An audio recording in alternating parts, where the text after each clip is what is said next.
Councillors, ladies and gentlemen, please be upstanding for the Chair and Vice Chair of Harlow Council.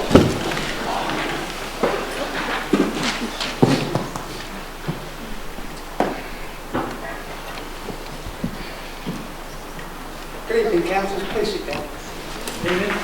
It's horrible evening. The gentlemen have got their jackets on. I'll put them off.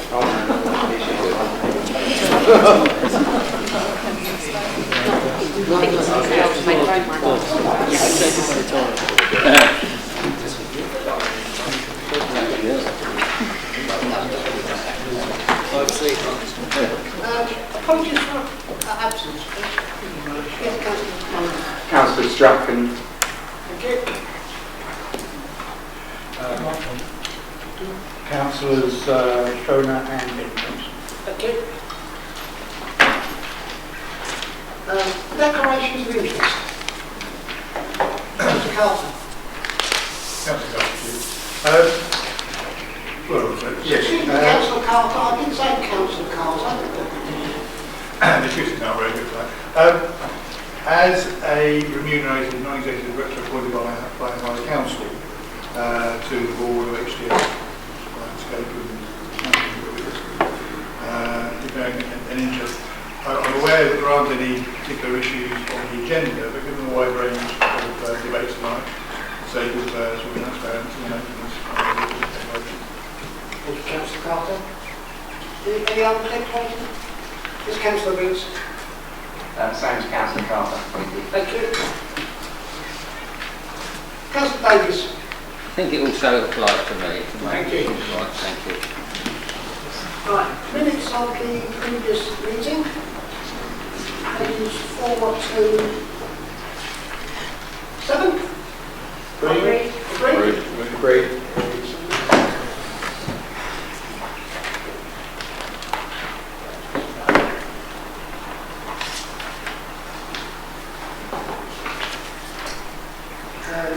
Right, communications from me since I became this chair. I've been to 3 civic services, William Abbey, Bishop Stortford and Basildon, 3 in the events regarding the Armed Forces Day, National Volunteers Week Awards, Open Gibbon Walled Garden in the Fair Edge, Bush Fair Fair, Eid, Cable Manor, the Big Colleen presentation, Harlow College Celebration Awards, High Sheriff's Garden Party, Harlow Concert Band 50th Anniversary, and least but not last, the Harlow Carnival and the After Show, which was absolutely brilliant. And thanks for all those who helped out. Petitions from the public, I understand there is one.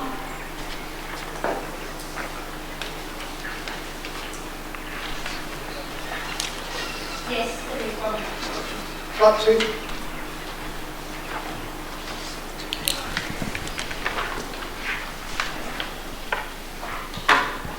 Chair, on behalf of the Church Lane Group residents, on the 28th of March 2019, I presented a question to Cabinet.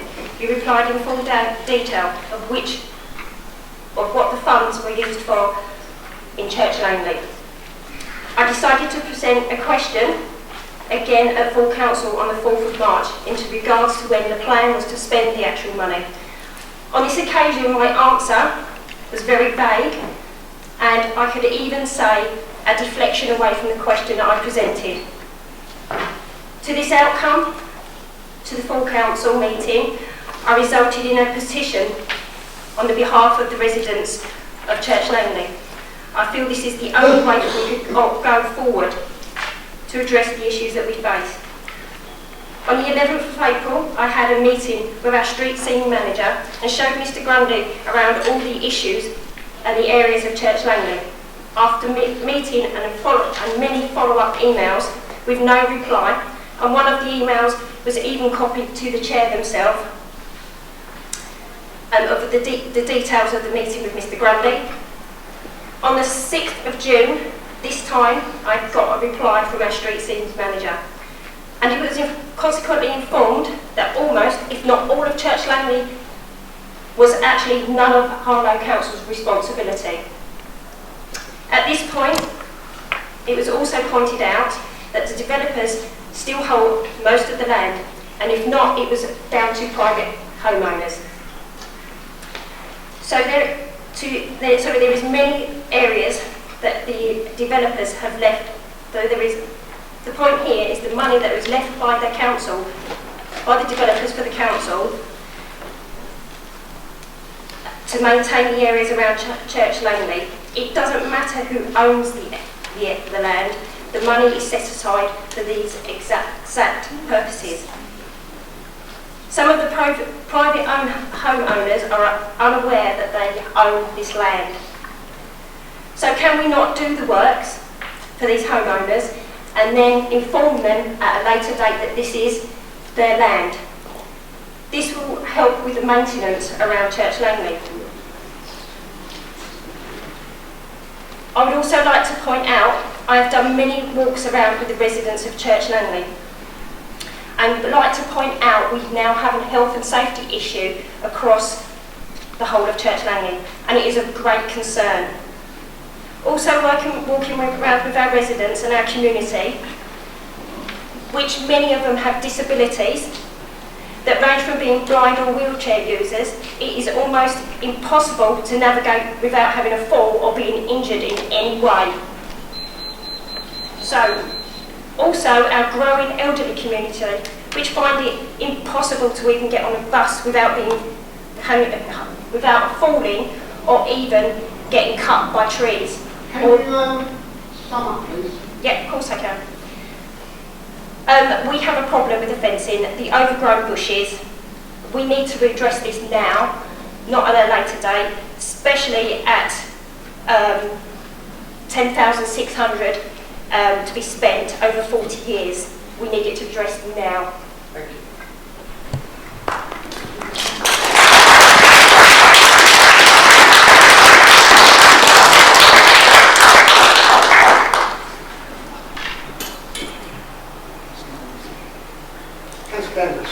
Thank you.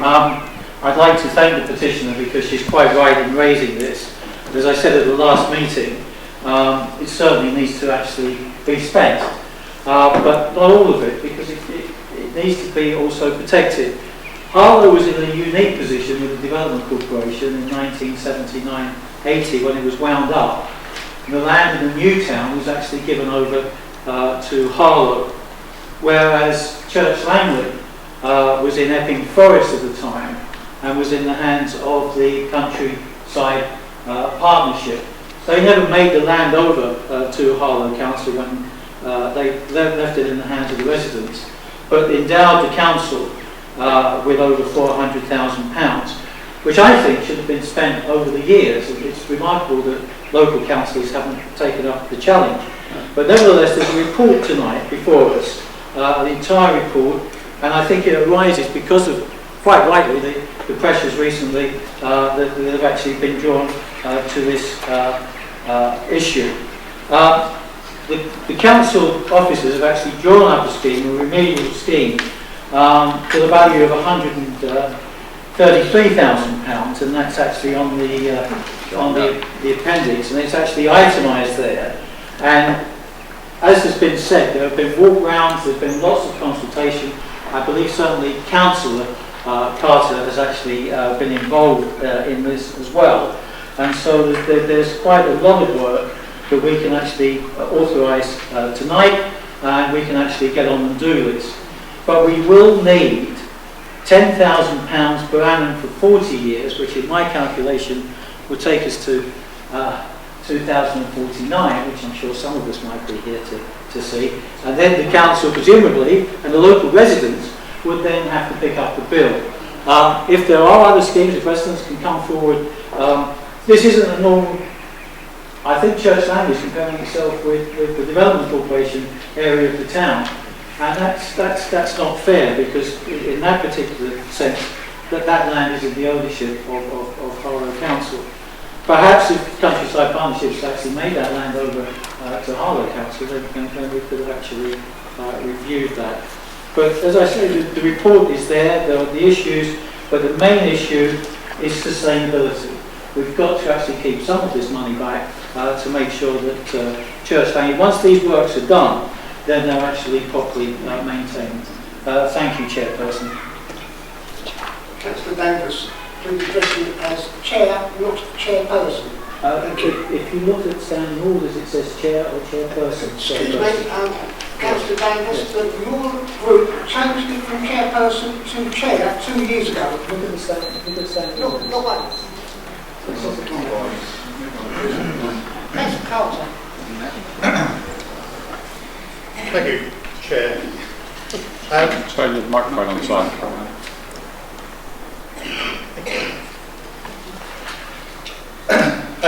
On behalf of my Church Lady colleagues, we'd like to express our appreciation to Mrs. Peirce for her tenacity and commitment in bringing this petition to the Council, which has not been an easy task. It does provide the opportunity for us all to debate this long outstanding and contentious issue. The petition represents the anger and frustration felt by hundreds of residents of Church Langley at the Council's failure to maintain their landscape, many of whom are here tonight. I'd like to correct Councillor Evans on quite a number of issues of what he said. But the primary issue in the agreement of 1987 was a land transfer issue, which was the bridleway, the playing field, the verges, and and the bund were transferred to the ownership of the council along with this endowment fund, and that's what the money is there primarily to look after.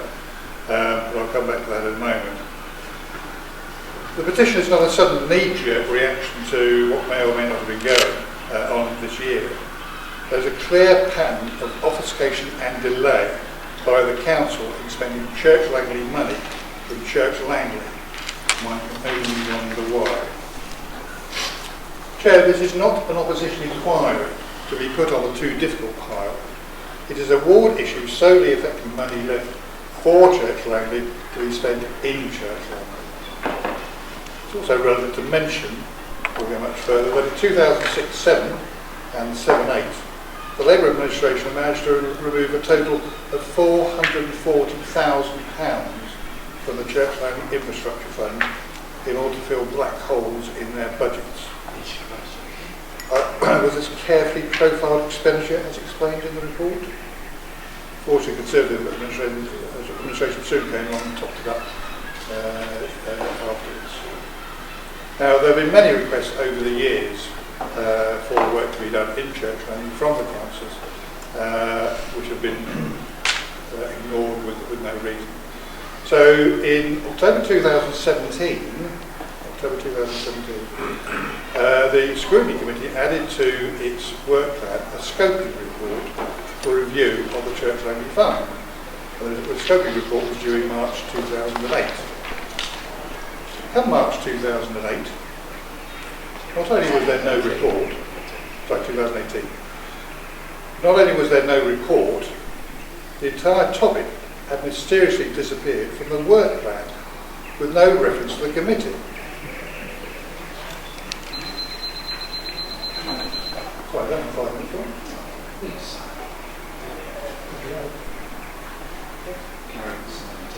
Thank you.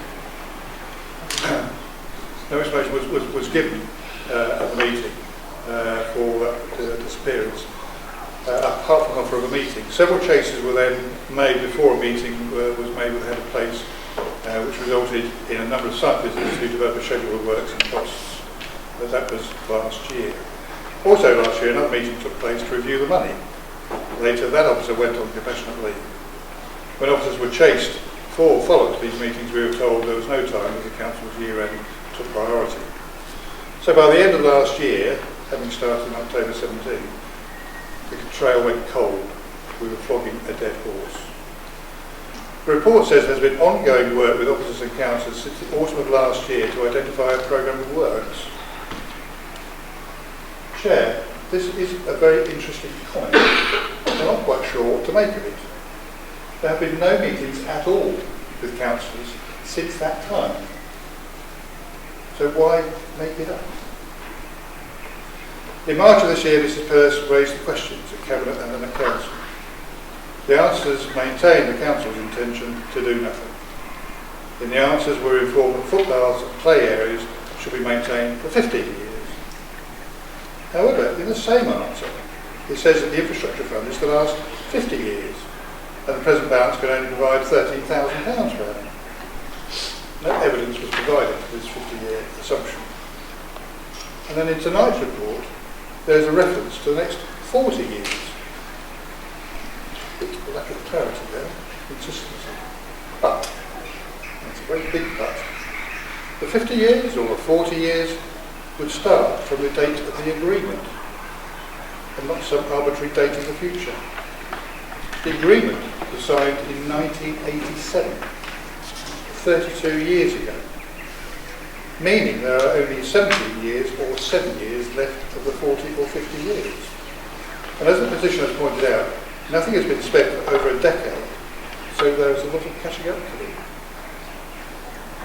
It's worth pointing out that much of the intended work is to remove dangerous thorns and brambles and thereby reduce ongoing maintenance costs, which will then make a fund last longer. Much has been made of how complicated it all is with different land ownerships. So what has the council done to identify owners and resolve the issues, such as transferring ownership?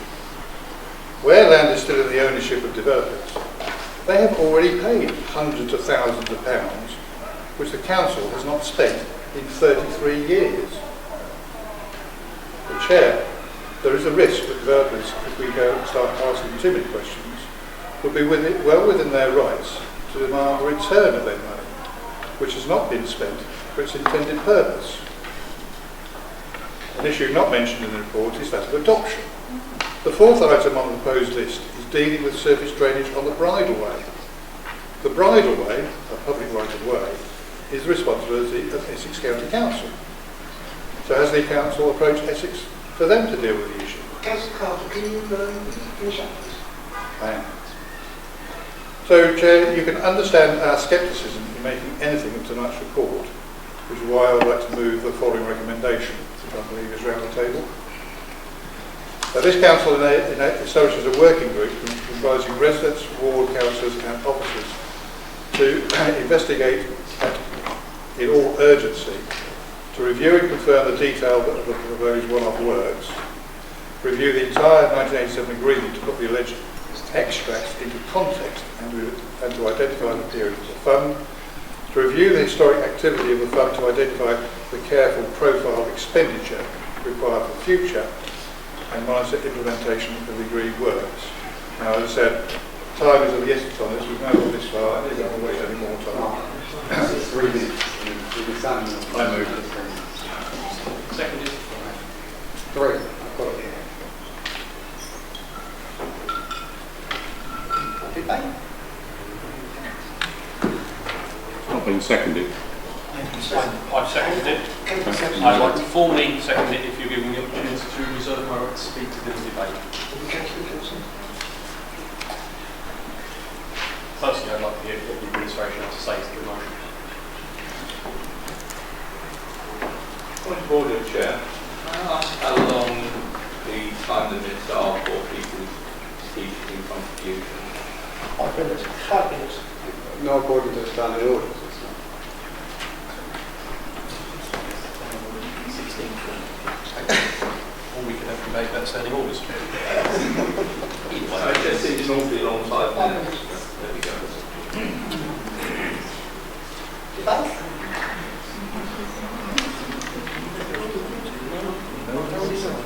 Councillor Ingles. Thank you, Chair.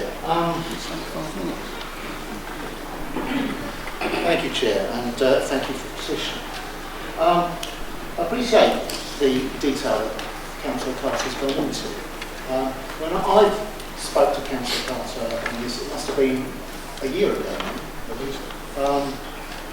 And when I met some Church Lane residents on a litter pick, what struck me was the need for some urgency with actually getting on and doing this, getting the work done. I don't think anybody denies that there is a backlog that needs to be filled. It says as much in the report.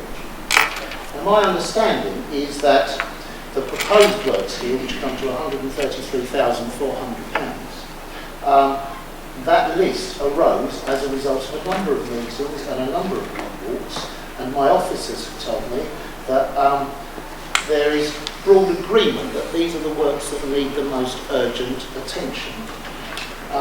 My fear about Councillor Carter's amendment to the recommendation is that it will bog us down into yet more discussion and will actually delay the implementation of the work.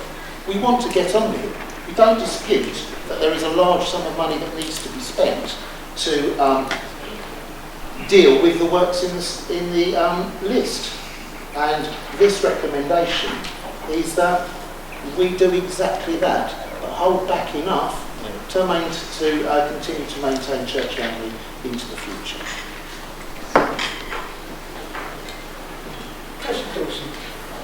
Thank you, Chairman. If no one else is willing to speak on this, as a Church Langley council, I certainly want to. I'd also like to thank Mrs. Person, the residents of Church Langley, for organising this petition and bringing it. It was organised after a ward meeting with councillors where we shared our level of frustration, and the timeline that Councillor Carter has outlined included the number of emails I've shared before this meeting with the Managing Director.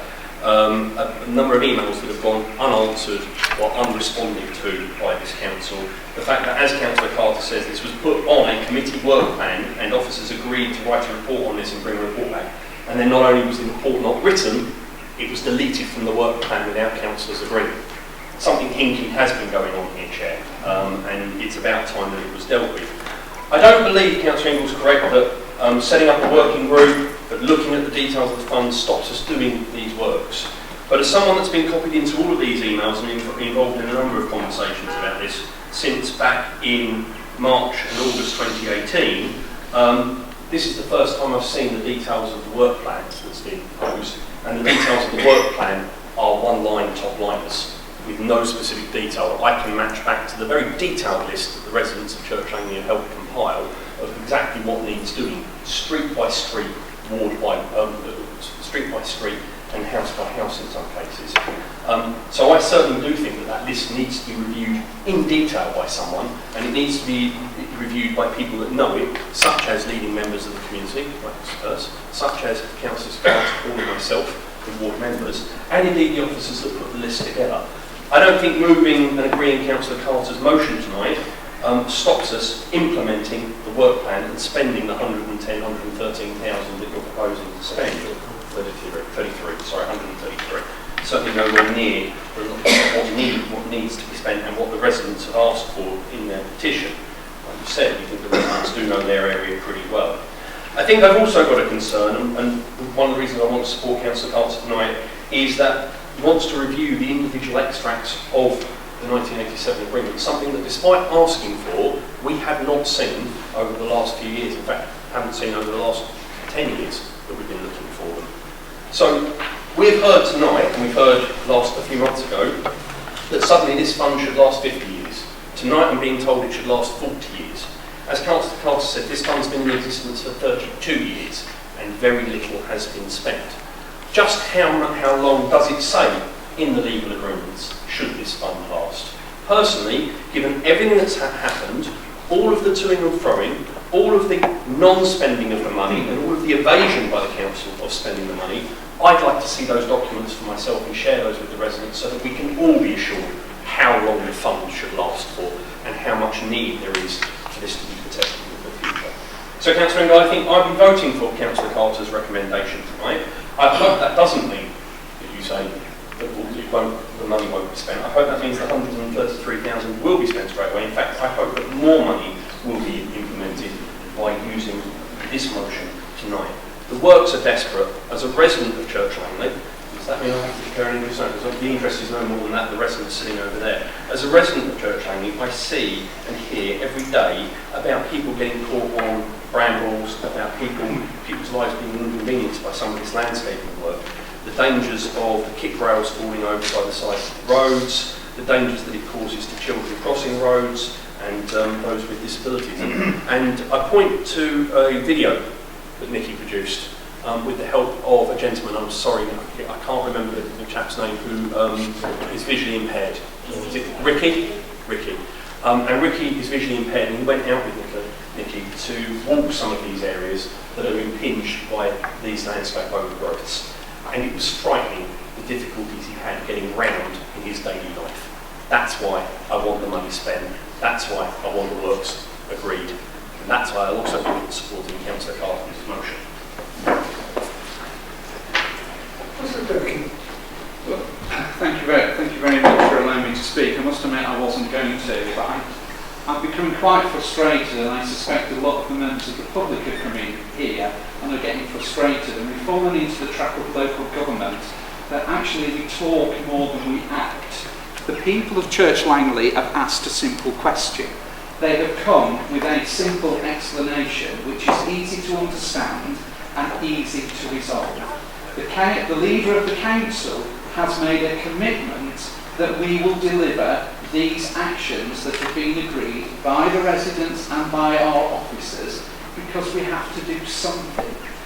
But please, let's not get into this dogma of let's sit down and form a working party and let's sit down and review and confirm the details. Let's just get on with it. These people deserve better from this council. We're giving them better, and I hope we can just get on and do what the leader of the council has said and stop all this nonsense about sitting down, reviewing, talking, etc. They need action, we need action. Let's get together and let's make a difference. Thank you, Chair.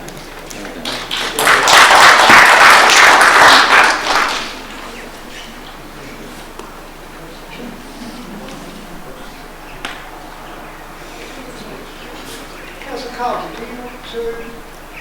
Right to reply.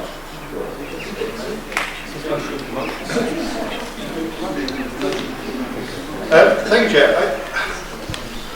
It's disappointing that we haven't got the message across that a lot of work has been going on in identifying work to be done. You come along with an offer and say, yes, we'll spend £135,000. We've got no idea what it is you want to spend the money on. How do we know? If you were, with respect to Councillor Durkin, if you were aware of all the work that's gone into preparing for this, all the alleyways have been walked by, all the water courses that have been followed, all the trees are identified, land ownership are identified, there's an incredible amount of detail, and that's what the issue is, the detail. We've got no idea, there's been no... I did say on one or two occasions, despite what the report says, there have been no meetings with councillors since last October, or since last autumn. So how do we know what's in there? And some of these issues are not relevant. Why are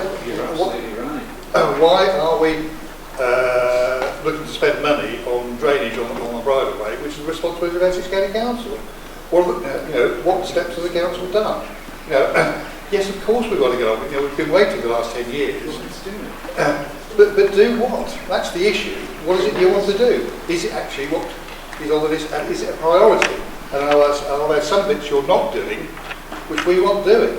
And why aren't you doing it? Thank you. Can we put the motion to the vote, please? The amendment, yeah? The amendment, yes. There's no amendment. There's no amendment. It's the only motion on the table. It's a recommendation from the Board of Assembly. So it's a recommendation which you move to amend. No, we haven't. There was no recommendation on the officer's report. Chair, with respect, I move the report. No recommendation. The only motion before the chamber is not That's our point. That's why we were waiting for you to say what you want to do. We've moved the motion. Let's vote on the motion. Who's in favour of the motion? It's not usually like this. You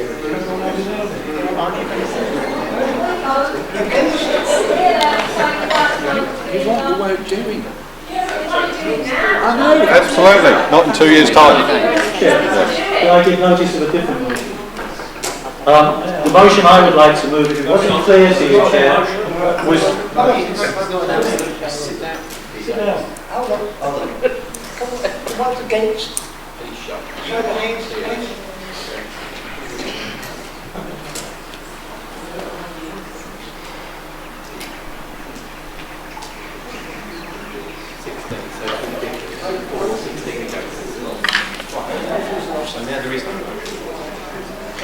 Could I move, as I thought I'd moved, but obviously not heard by the General Manager, the report which is before the Council, which I said at the very beginning, and I've actually moved that. One of the major pieces of work in this, of the 133,000, cutting back vegetation from footpaths and ditches, is one of the most major expenditures on this list. We need to get on, we need to listen to the residents, we need to do something, we don't need to prevaricate, we just need to get on and do it, Chair. Thank you.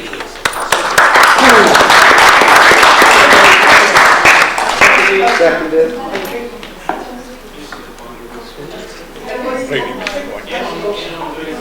There is no as much as I want the work to be done, there is actually no recommendation in the report that Councillor Danvers is moving. There is no recommendation to say spend this money. The report that you're moving, which you're effectively moving to note, just says these are items that need spending. There's no direct recommendation that says or commits the council to spend any money if you pass that report. My fear is you'll pass that tonight and officers will then say, oh, there's not been a clear recommendation to spend the money. I would like to see a recommendation before this council that clearly says you're going to spend that money, which is why I cannot support the recommendation you just moved.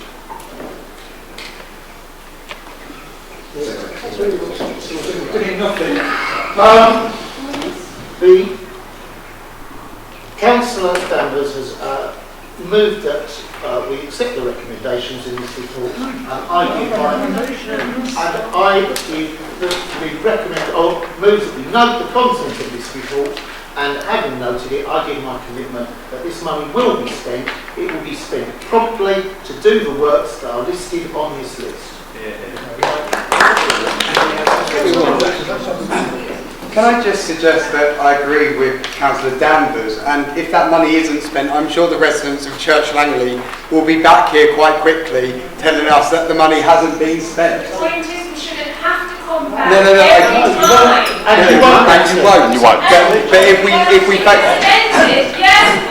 Chair, if we fail to spend the money this time, I'm sure they'll be back kicking and screaming again, and to right they should. So I agree with Councillor Danvers today, and we agree the report that is in front of it, and we agree to spend the money, and we'll move forward from here. I can't believe that Councillor Johnson is willing to block this today when we're saying that we are committed to spending the money.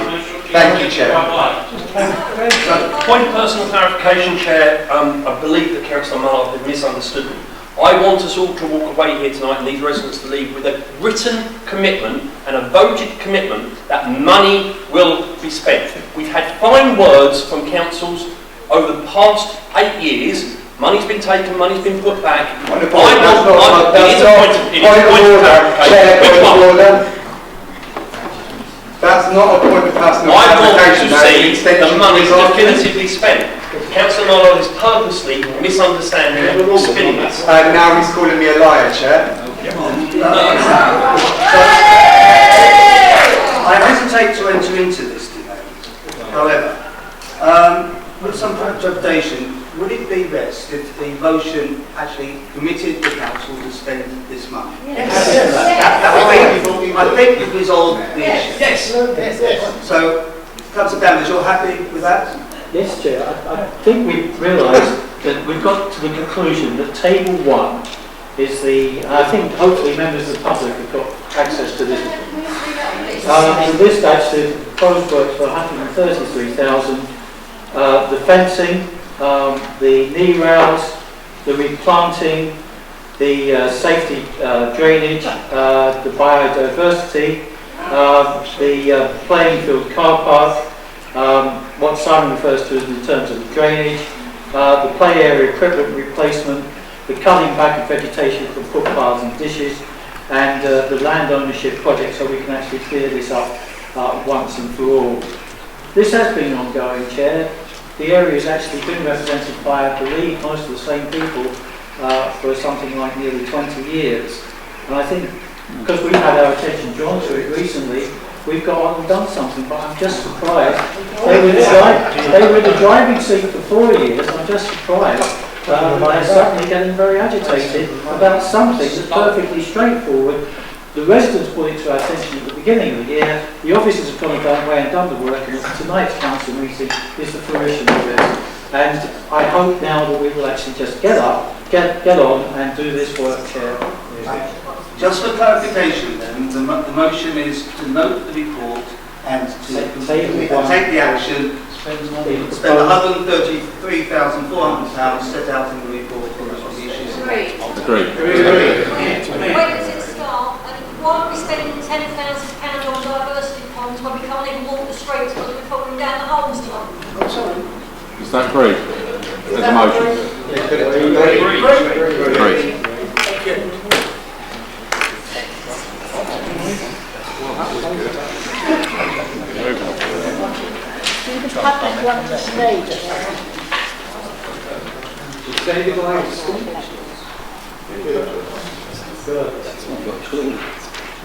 Right, so my word, the two paragraphs below that seek to discourage suppliers blacklisting trade unionists removed from the 2018 procurement strategy when they've been present in the 2015 strategy as a consequence of campaigning by Harlow Trade Union Council. The paragraphs I refer to are blacklisting and other discriminatory practices. The Council will, as part of its due diligence, use all endeavours to ensure that suppliers have in place policies and procedures that address any workers' legitimate concerns pursuant to governing legislation, e.g. health and safety issues, whistleblowing, trade union membership. If it comes to light that a breach has occurred regarding blacklisting and other discriminatory practices, the Council will, as far as it is able to do so under law, ensure that these organisations are not on the Council-approved suppliers list for future work. This will be enshrined in the Council procurement processes, and where appropriate, contracts will include terms that a breach could be grounds for termination of the contract.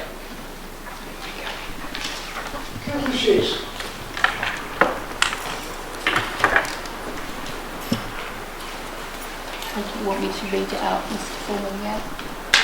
Yes, please, for the record. Okay. The due diligence statement contained in the Council's aspiration at page 9 of the 2018 procurement strategy was amended because the Council does not maintain its own list of approved suppliers, but uses lists from third parties managed by Construction Line and Exor, or suppliers with equivalent accreditations or standards. The statement preserves the Council's aspiration to hold suppliers accountable the point of commission using information available, representations made by the suppliers and during the delivery of the works and services by robust contract management. This includes compliance with legislation surrounding health and safety, well-being and trade union membership.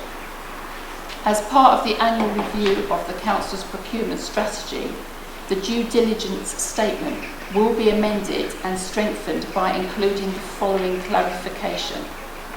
In the event that the Council becomes aware of a breach of due diligence, it may, where appropriate, initiate all or contractual remedies available to it, which may include immediate termination of the contract in whole or part. Mr. Foreman, have you a supplementary question? Yes, I do. Can you please make a question? I'll do my best. Will you include the relevant legislation to blacklisting, and that being the Employment Relations Act 1999, open bracket, blacklist, close bracket, regulations 2010, to allow you to specifically reference blacklists and blacklisting when conducting due diligence with suppliers, as the legislation seeks to tackle the scourge of blacklisting by both employers and employment agencies. Can you give us a question? Would include the relevant legislation initiated by Gordon Brown's Labour government, the Employment Relations Act 1999, Blacklist Regulations 2010, to enable due diligence to be referenced to both employers and suppliers.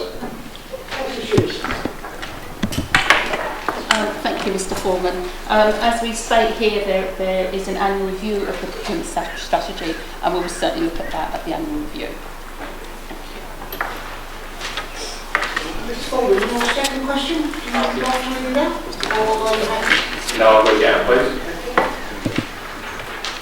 The HTS Business Plan 2017-2020 pertains to, and I quote, HTS's objectives help in delivering some of the key priorities of Harlow Council, end quote, and listed objective number 5 states, quote, HTS is a disability committed employer, end quote.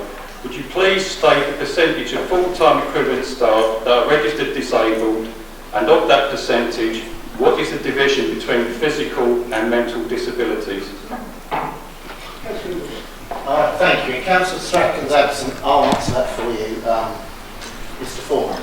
Full-time equivalent percentage of staff currently employed by HTS who would qualify as disabled under the Equality Act 2010 is 10.5%. Of these, the split between physical and mental disabilities is as follows.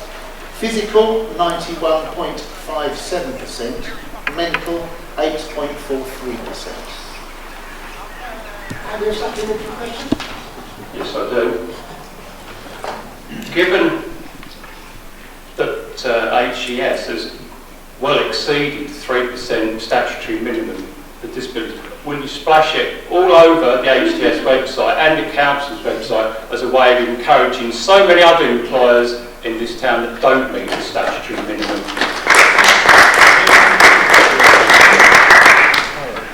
I'm happy to communicate to the press that it's the success of HTS, not only in returning monies to this council, but leading the way in fair employment practices.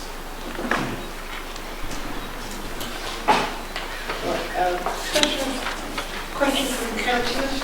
Councillor Mike Harlow. It's my turn. Better be good, Mike. No questions. You've been waiting for this, have you?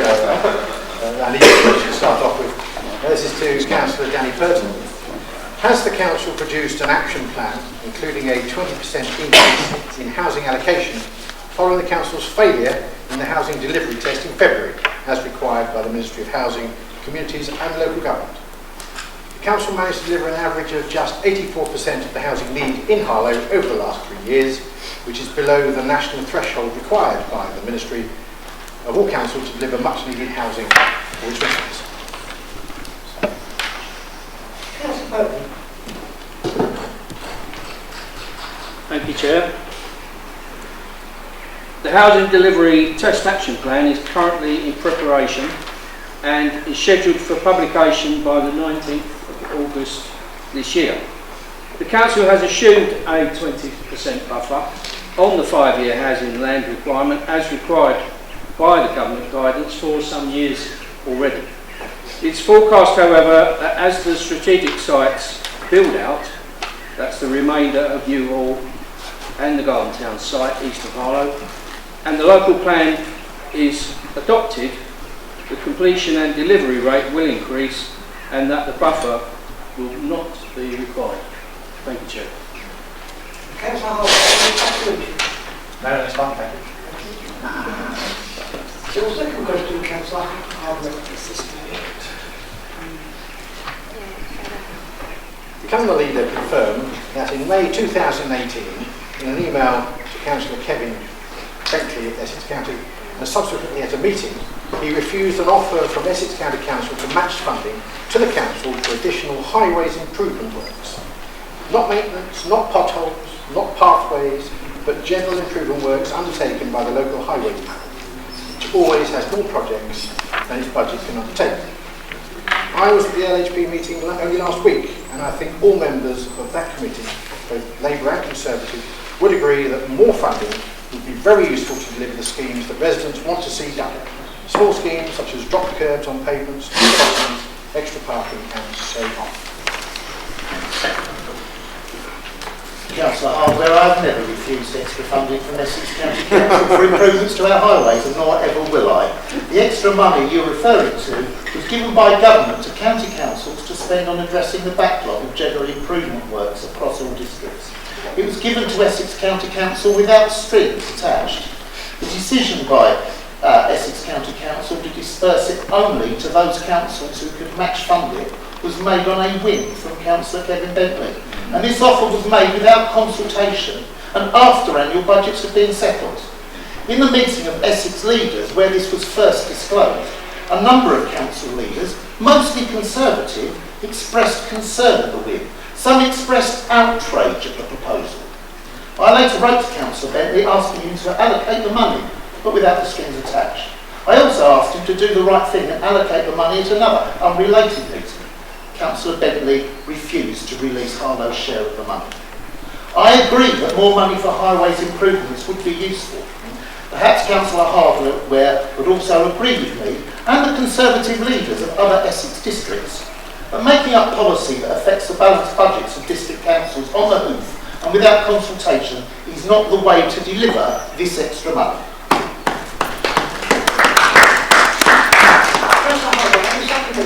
I do, yes. Even though no extra money was allocated, the administration announced small-scale parking schemes in the run-up to local elections. Will the leader apologise for claiming that the Pottersfield parking scheme was the first delivery of that new scheme, when in fact it was designed, financed, implemented and project managed by Essex County Council, not Harlow District Council? Councillor Harlow, I fully accept that the Pottersfield parking scheme was eventually delivered with Essex County Council money. But I would remind you that Essex County Council currently receives 85% of all the council tax collected in Harlow, but keeps asking Harlow Council to pay again for services the County Council should be providing from the £33 million a year it receives from Harlow residents already. Services that we already pay for twice include street lighting and providing PCSOs. We are not about to start paying Essex County Council twice for maintaining our highways. I know, Councillor Harlow, you're ambitious, but the question you really should be asking of your bosses in County Hall is this. Perhaps you need to go back to Councillor Bentley and ask, where did the £100,000 extra money allocated for Harlow go? And when you're asking that question, Councillor Harlow, perhaps you should remember that you have been elected to represent the people of Harlow in County Hall, not to represent County Hall here in Harlow.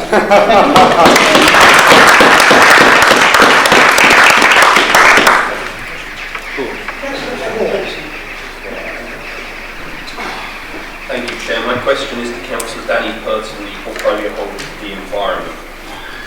Councillor Purton, can you confirm that the target of a 60% modal change in Harlow and Gilston Garden Town plans is, in fact, for the entire town, both the new developments and the existing town of Harlow?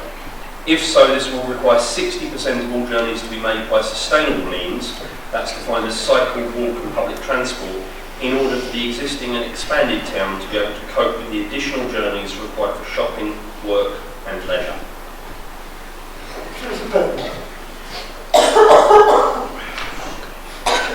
Thank you, Chair.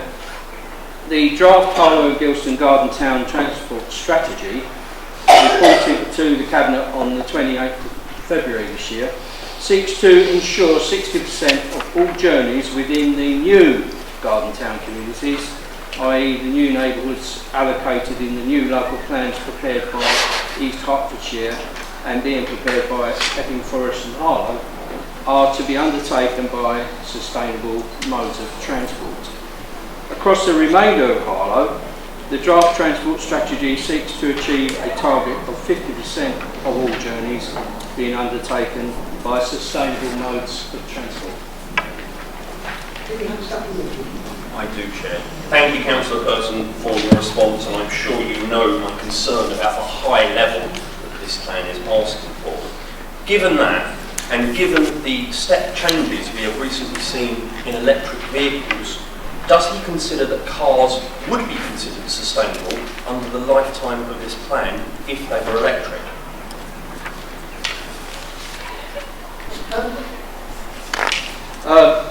Chair, that's a very interesting question, and in fact it's been addressed in a report that's come forward only recently, which has pointed out that even electric vehicles create pollution in terms of various features on any vehicle, even though it might be electrically powered. But the main problem with private vehicles, in the sense of their effect on the environment, is the congestion that they cause. And yes, these are ambitious targets, but we believe that they're not only achievable, but they're absolutely necessary, because we're not prepared, although we recognise the advantages that the Garden Town development is going to bring to Harlow, in terms of jobs, in terms of housing, in terms of other economic opportunities for the town. We're not prepared to accept additional traffic coming into Harlow, creating problems for our existing communities. And that's why this figure has been set at 60%. Now, obviously, as I say, it is very ambitious, but I think that the issue that we're going to debate later on climate change is really beginning to affect people's attitudes to these issues now. And it was in this very room some 5 weeks ago that a meeting of the leaders of the councils along the A414 corridor, fortunately it involved us in the various meetings over the last 3 years looking at that corridor, where there is again an enormous number in various local plans in different councils along that route, enormous tens of thousands of new dwellings that we built. They had considered how they would approach the A414 corridor. And as I say, in this room 5 weeks ago, they took what I believe to be a very courageous decision to reject all the highway improvement schemes, capacity schemes that were one alternative, and to go over completely for a mass rapid transit system that's going to be built between St Albans and Harlow. And that's going to go, not only link up existing communities, but go through all the new housing that's going to be built along that corridor, so that as people arrive at this new housing, they will have a sustainable means of transport for all their movement needs. So, yes, it is ambitious, but we are determined to meet it. Thank you, Chair. Item 8 on the agenda is motions from council. Councillor Ross? Yeah, I move it. Seconded? Thank you, Councillor Dennis. Councillors, members of the public, let me take you back to October in 1982. Wolverhampton Polytechnic. I just trudged an hour to get to the first lecture of the day, wearing blue faux suede winkle pickers and a Harrington jacket, which at the time were very fashionable, but were not, sadly, weatherproof. And it was one of those grey, wet West Midlands days that sees the cold seep into your very bones. Dr. Morgan spoke to me then, it's the first time I heard it, 1982, about global warming, about how carbon dioxide increasing in the atmosphere would bring about a 4-degree temperature increase. A callow youth, cold to the bone, looking out of the window, I said to him, Dr. Morgan, would that be such a bad thing? And he put me straight. He said it doesn't mean we'll have Marbella in the West Midlands here. What it means is more energy in the environment. What it means is actually heavier rain when it rains, bigger storms when there are storms, and droughts. And don't forget the effect, he said, of the Sahara moving up into Europe and halfway across Spain. Now look, as a young socialist about to be given the opportunity to vote Labour for the very first time, and a believer in international socialism, his words struck home. And that's where I began taking green issues seriously. But it's 40 years ago.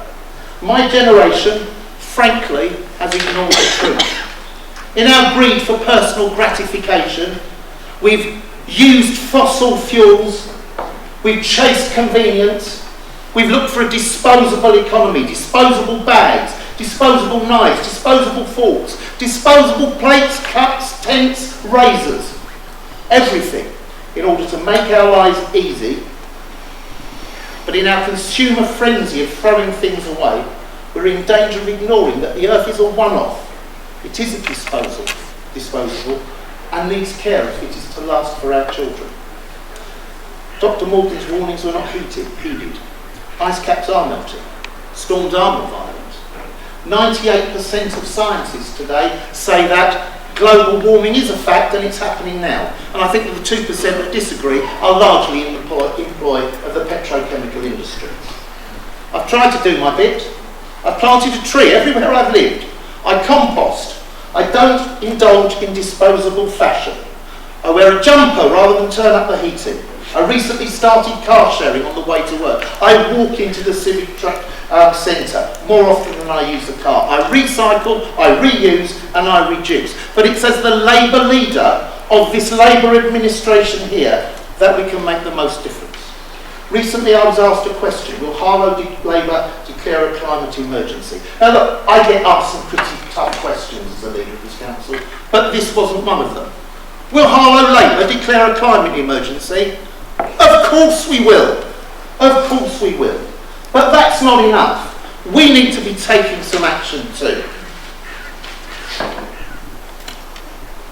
At the climate emergency rally last Saturday, I pledged that this council would remove single-use plastics from our buildings, that we would push to reduce our carbon footprint as an organisation and achieve carbon neutrality faster than the target, that we would encourage HTS to electrify their fleet, that we would look to put electric charging points throughout the town, that we would fit water fountains in our shopping centres so that people didn't need to buy expensive water in plastic bottles, that we'd reduce road miles through looking at how we could use local tendering for council services, that we would build new homes to the highest possible environmental standards, and that we would plant this year at least 1,000 trees.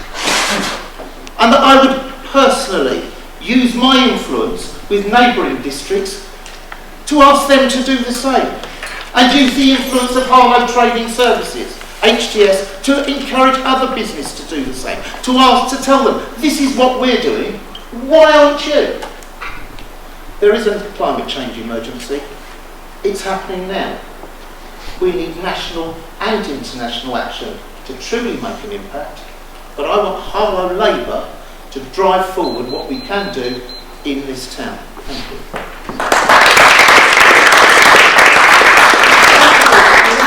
Yeah, I'll do that. You're welcome back then, Father. Be under no illusion. Human-produced pollution is causing climate change. It's dangerous now and will become much more dangerous in the future if we don't act. The planet's average surface temperature is rising. The warmest 5 years since records began have come in the last decade, with 2016 being the highest. Glaciers are retreating across the globe, the Alps and Himalayas. Global sea levels have risen 8 inches in the last century. And the rate in the last 2 decades is nearly twice that of the 20th century. It's accelerating every single year. And the acidity of the surface ocean water is increased by 30% since the Industrial Revolution. Now, we might not agree on how the Extinction Rebellion protesters made their point, but they did make their point. It's the responsibility of every elected representative to listen. Now, often I've heard criticism from the other side of the chamber, fair sometimes, that we always are quick to blame the government. I nearly made the joke myself. Yes, we need our government to act. We need the US government to act, to take climate change seriously. However, I said every elected representative, and that means us too. We need to act, and we need to act now, which is why I'm very proud to second this motion. I'm a teacher, I go on about that far too often. But let's leave behind us a world that's fit for our children and our grandchildren. Thank you.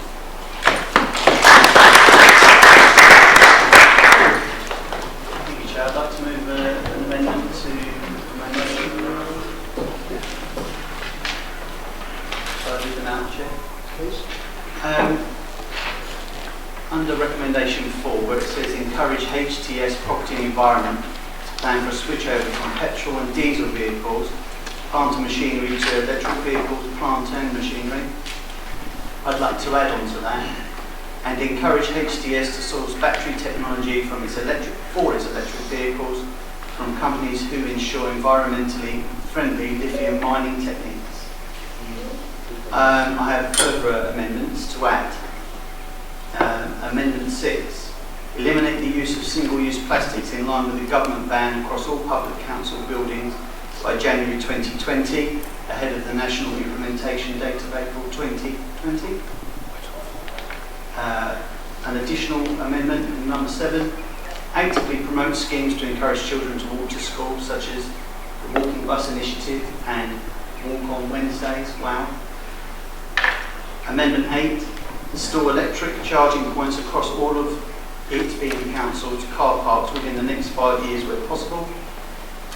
And finally, Amendment 9, request that Cabinet, through the Cabinet Overview Working Group, develops a strategy which looks at the feasibility of the following: installing photovoltaic panels on all public council buildings within the next 2 years where possible, and new council-built houses have a minimal carbon footprint, and create an action plan which focuses on reducing the impact of day-to-day living on the environment beyond those caused by greenhouse gas emissions. That's my amendments. Is there a second? Chairman, on point of order, I was wondering whether it's appropriate for the non-executive directors to be present whilst we discuss these spending commitments for the HTS group.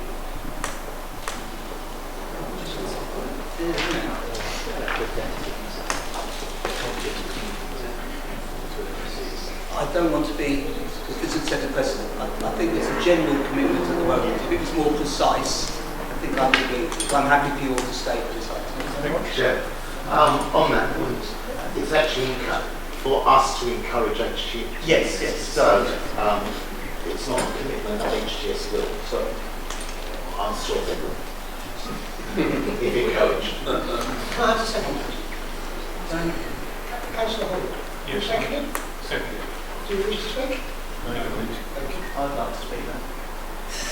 Very good. Outrageous. Chair, we're quite happy to accept that.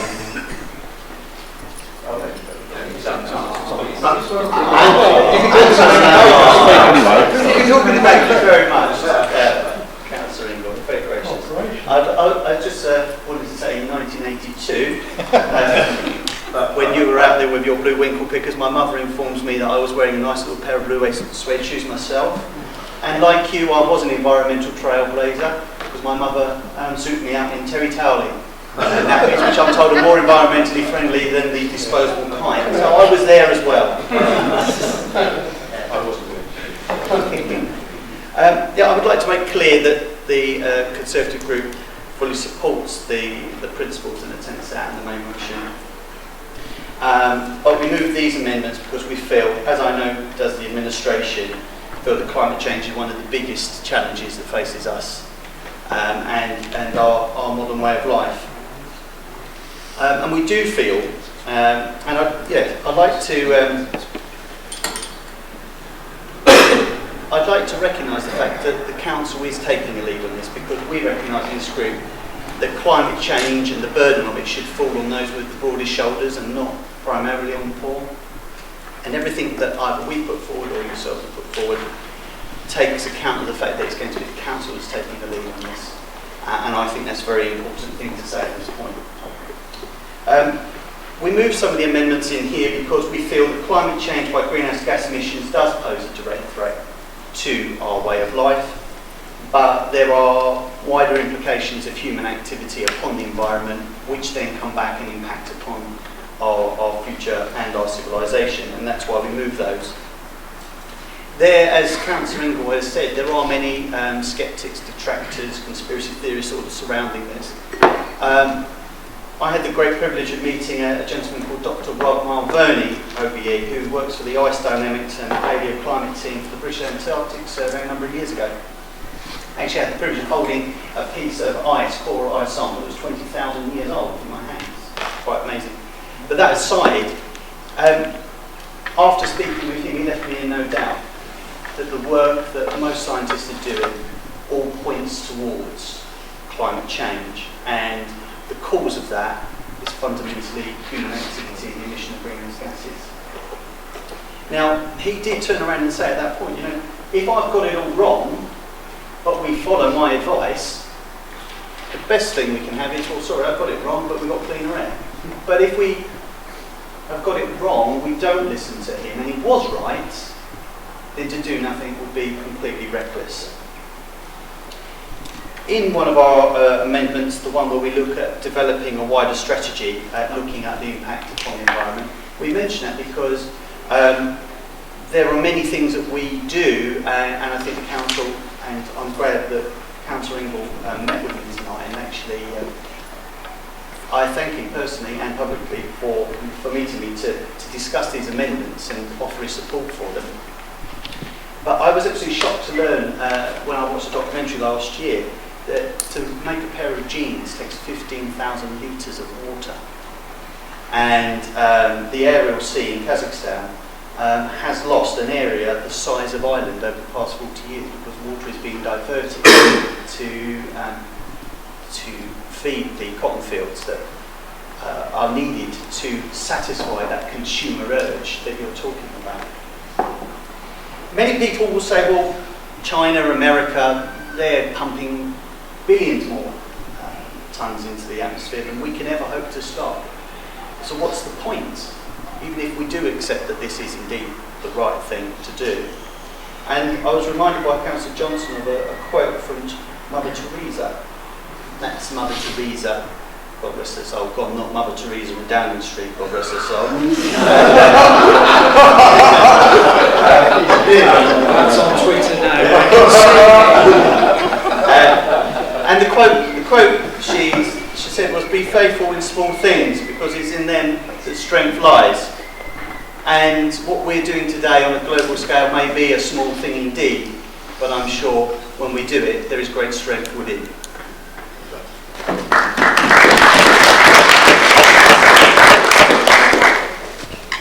I think this is the point at which I can say we accept that. Thank you. Well, Councillor Clark, would you like to say something on the amendment? We've accepted the amendment. We agreed the amendment. We've agreed the amendment. I thought we agreed the amendment. We've accepted the amendment. We agreed. So now we're back to substantive motion. Yeah, Secretary, I just wanted to say that sometimes these things can be, these discussions can be a bit moralistic and vague, because as a local authority we have actually responsibility for many of the issues that we need to face up to.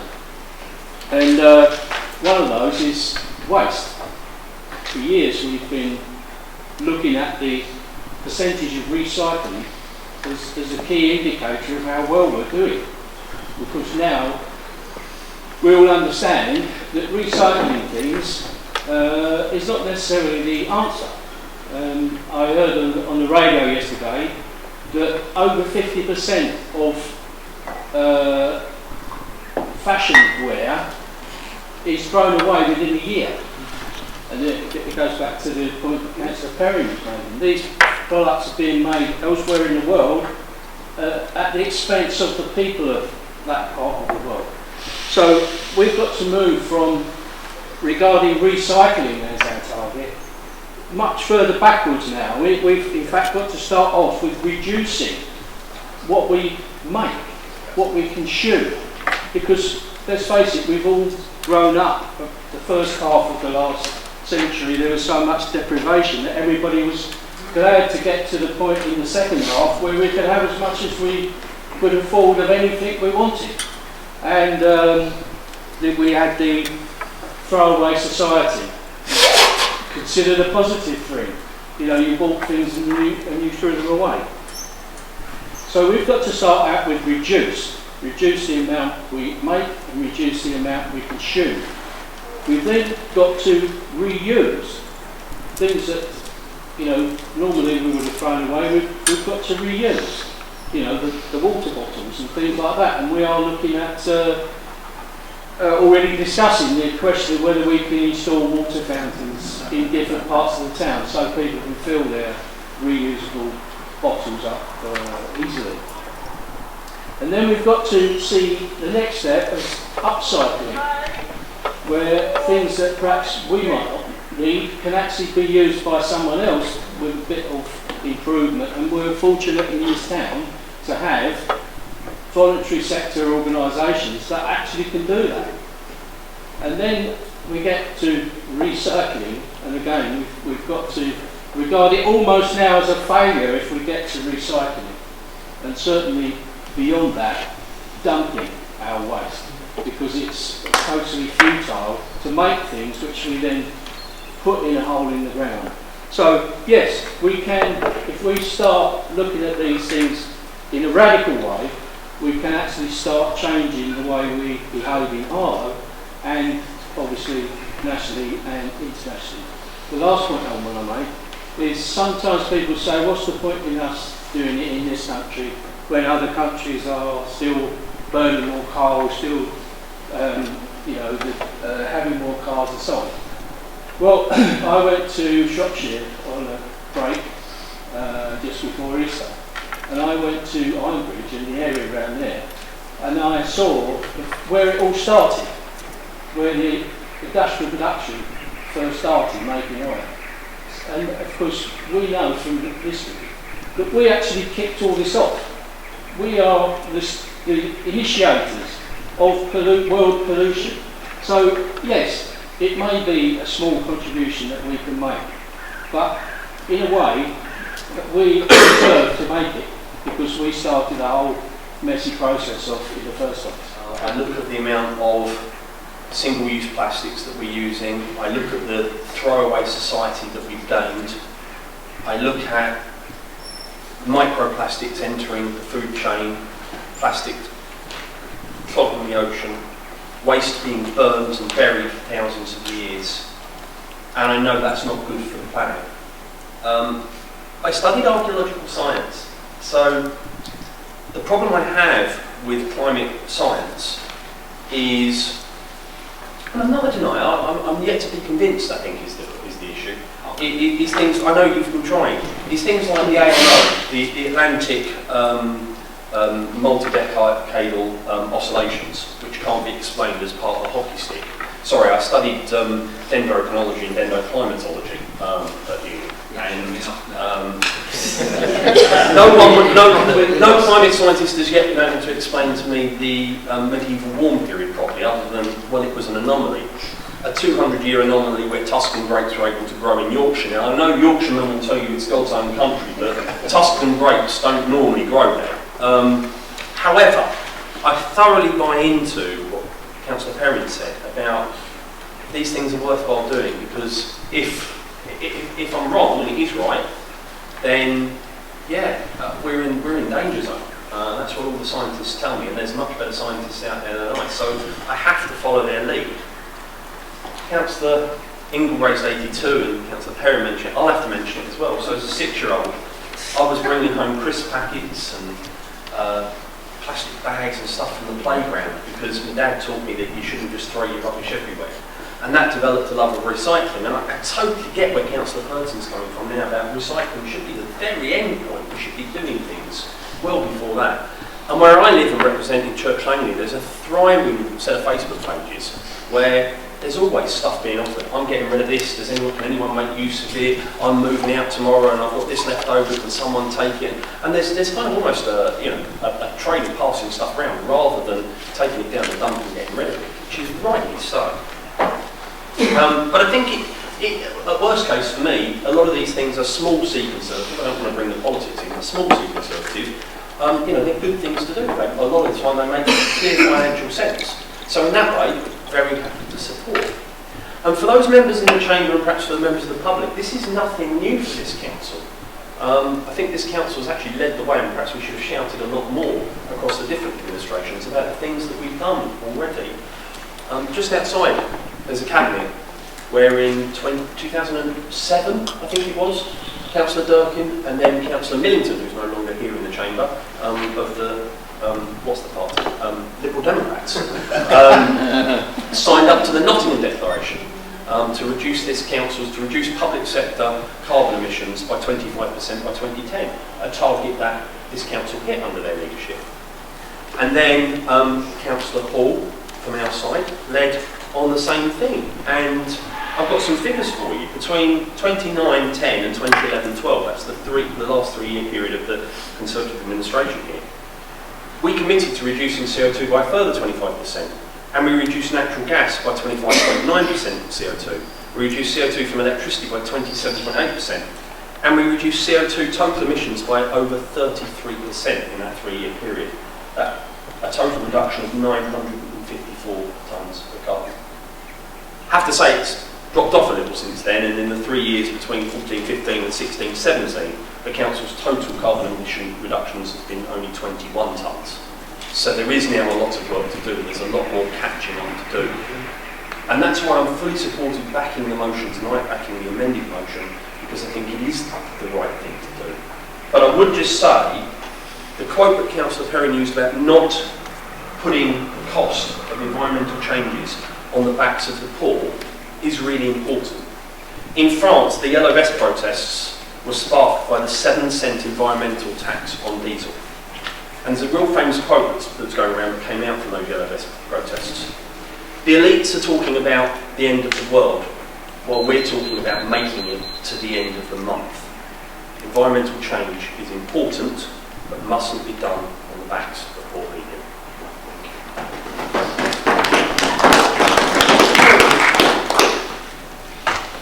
Thank you very much. I promise I won't mention anything about my childhood. I just want to make 5 particular points. As the Cabinet member that's responsible for the economic opportunities within the town, it's incumbent on us that we actually do something. And I think the big problem we've got in Harlow, like in many other places, is that the average person does their little bit, but they don't know what else they can actually do. So I do know under my portfolio we are actively engaged with all businesses, large and small, to look at what they do and the impact that produces. I give you just 2 examples. Our largest outlet is private, and my colleague to the left made a very powerful statement that actually the churn of clothes that are used and then thrown away is absolutely, completely astonishing. And where those clothes are made and how those clothes are made is equally astonishing. And somehow we've got to have that grown-up debate with young people and others about real choice and real opportunity. And then the other side of the economy is the takeaway business. Recently, I had the pleasure of going to Clifton Hatch to have a very good kebab, and actually it came in a box that is not recyclable, wrapped in a paper that became greasy, so it's not recyclable. It was actually then put in a carrier bag that was tied in a knot, so you couldn't undo it and reuse it, and they gave me a plastic fork. And again, what we have to start doing is looking at ways of supporting small businesses to make those changes to improve everybody's lives. The third example I give is the massive love of coffee outlets. If you look how many coffee beans are grinded every day in Harlow and then very little is done with them, it is truly shocking. Equally, we can talk about the cups, the plastics, and again the spoons. But again, we've got to provide real opportunity for these people through customer pressure to make these changes and these differences. I would also like to add the area about our new Harlow Science Park, and our new Nexus house is due to be completed at the end of August, and then and you will take it over. And you will be amazed how much innovation and best endeavour has actually gone into that to make it as green, as friendly as we possibly can. Small changes can make a big difference, and we need to work with the schools, and I commend the schools and the colleges for the activities that they are doing. And my final point, and the leader is absolutely manic about his trees, and we welcome that. I've got a fixation about wildflowers, and I'd just like to compliment, about 5 years ago, myself and Shona Johnson and the wonderful former Councillor Guy Mitchinson had a great debate about the need to bring nature back into Harlow. And I'm absolutely delighted that one of the opportunities that we can bring back to the town is a plethora of wildflowers, because that will help the economy, it will help the environment, it will make people feel good about the environment and feel that they are secure in that environment. And I have to also say, in my portfolio, it will also help tourism as well, because where we have got a welcoming opportunity through trees, wildflowers, it makes people feel better about the community. So this is an important issue, but we still need to make sure that we all make those small changes, because those small changes make the difference. Thank you very much. I'm going to keep this quite brief because I think everyone's touched on it, but I just want to make one observation, and that was the first 3 people to talk are all teachers. And that actually gives me great hope for the future, because if these are the 3 kind of men that are teaching our kids about climate change and about this emergency, that's really, really good. So I'd like to congratulate Councillor Ingle and Councillor Vince for bringing this motion, but annoyingly, for the second time, Councillor Perrin has brought an amendment which this side has to accept. He did it in the budget and he does it here. But I hope it goes to show that actually this chamber can work, and we can work in collaboration, and we can actually make a real difference. So on record for thanking the 2 to the left and right of me, and to the person on the opposite side of the chamber, I think this is a really good motion, and I welcome his amendments. Thank you, Chair. Councillor Mason. Thank you. I'll mention my childhood. In terms of education, it was very poor. So I was a mature student and caught up later on, but didn't actually do science. So thank you for all this knowledge. But where I come in is actually air pollution is what concerns me. Now, I attended a conference in London with Client Earth and also the Air Pollution School Children's Network. And schools in London are actually really concerned about the problem. Now, I know we're not in London, but actually parents are making choices about schools based on the air pollution locally. Now, it is relevant, so please bear with me, because I personally had to medically retire. You know, respiratory problems have been major for me, and thank goodness to Adam Brooks and the Chair's charity, a different department, but thank you for that. I wouldn't be standing here today. So where I'm concerned is that actually when I look at the air quality on Essex County Council, where I'm paying, you know, my 85p of council tax, I note that they monitor every town in Harlow, every town in Essex, sorry, has a monitor, but the nearest one to Harlow is near Stansted. Now, I don't quite understand that, and bearing in mind the development that's going on, the exciting garden town arrangements, I do think I need to just plant the seed about that, because in Essex County Council, someone must be asking, why isn't there a monitor in Harlow? If you go on the website, there isn't. And then just one final thing, in terms of the end of Carnival show and the recent that I went to, I've really got to praise a local charity, Raised Roof, because if we're looking at recycling, the recent production of Desmond, who survived in a world of climate change, if you looked at the costumes, it was just fantastic. All these different coloured crisp bags, that they'd made into costumes, and they'd been reused a couple of times because it was so good they've been asked to reappear. So we need to take, you know, really learn from all around us, really. We can all do something, but I think they're a magnificent example, and I just want to mention it. Thank you.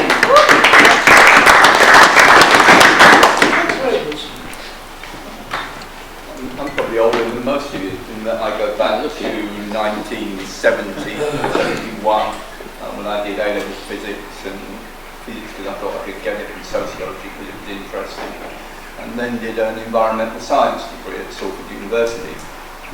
What was interesting about science, the environmental science degree, was on the one hand you were looking at public policy, and on the other hand you were also looking at things like campaigning law and various other things. So as well as learning about the size of dustbins and the life cycle of the liver flukes and why flies prefer calf dung to cow dung to lay their eggs in, facts like that, we also had a 10-week course which actually looked at the whole sort of implications of resources and what mankind was doing to resources. And what was interesting about that in particular was, whilst on the one hand we recognised they were looking at things like peak oil, when oil was going peak 1990s, so that has come on a bit before that. But equally at that time, the more mainstream was saying, oh yes, well oil might peak, but we're okay because we've got the oil shale over in Canada, America, on that. So, and it was a small minority. There was a guy there called John Goodyear, who was a bit of an outlier at that time, in terms of saying, hang on here, yes, you can use those oil shales, but because of carbon and the implications of the burning of carbon, the implications for that for climate warming and what have you. And to a certain extent, this is in the early 70s, John was poo-pooed, which is sort of seen as a little bit of an eccentric over there. And what I find fascinating over the last whatever many years, that is 40 odd years now, is the way the balance has shifted. The way that we've gone from the recognition that not only does we as mankind have a resource issue about how we use resources and how with an increasing population and the pressures, etc., but also there's more and more of a recognition on the effects that we have on our environment and picking up on the point that Andy was making. The real effects that mankind has on its environment. So I find on the one hand it almost tragic really that it's taken that length of time. Yes, scientists were talking about this 20 years ago. You had Rachel Carson years ago talking about the effects of fertilisers and what have you on bird life, etc. We then had Bellamy and various others warnings about the effects of climate change. So, yes, that was being talked about, but slowly but surely it's become more and more mainstream, so it's now accepted. So on the one hand, I find it tragic that it's almost taken that long. On the other hand, I find it just amazing to think that here we are at long last, we in Harlow, along with a whole lot of other councils and a whole lot of other governments, is now part of a global movement to say, look, we have to recognise this and we have to deal with it, and what's more, we can start by, and again picking up on the point that I think Andrew made, if we're wrong, if we do these things and there isn't a need to do it, then that's, well, we haven't lost anything. The evidence is that we do need to do it, and if we do it and it works, then we've done a marvellous thing. We've just saved the planet.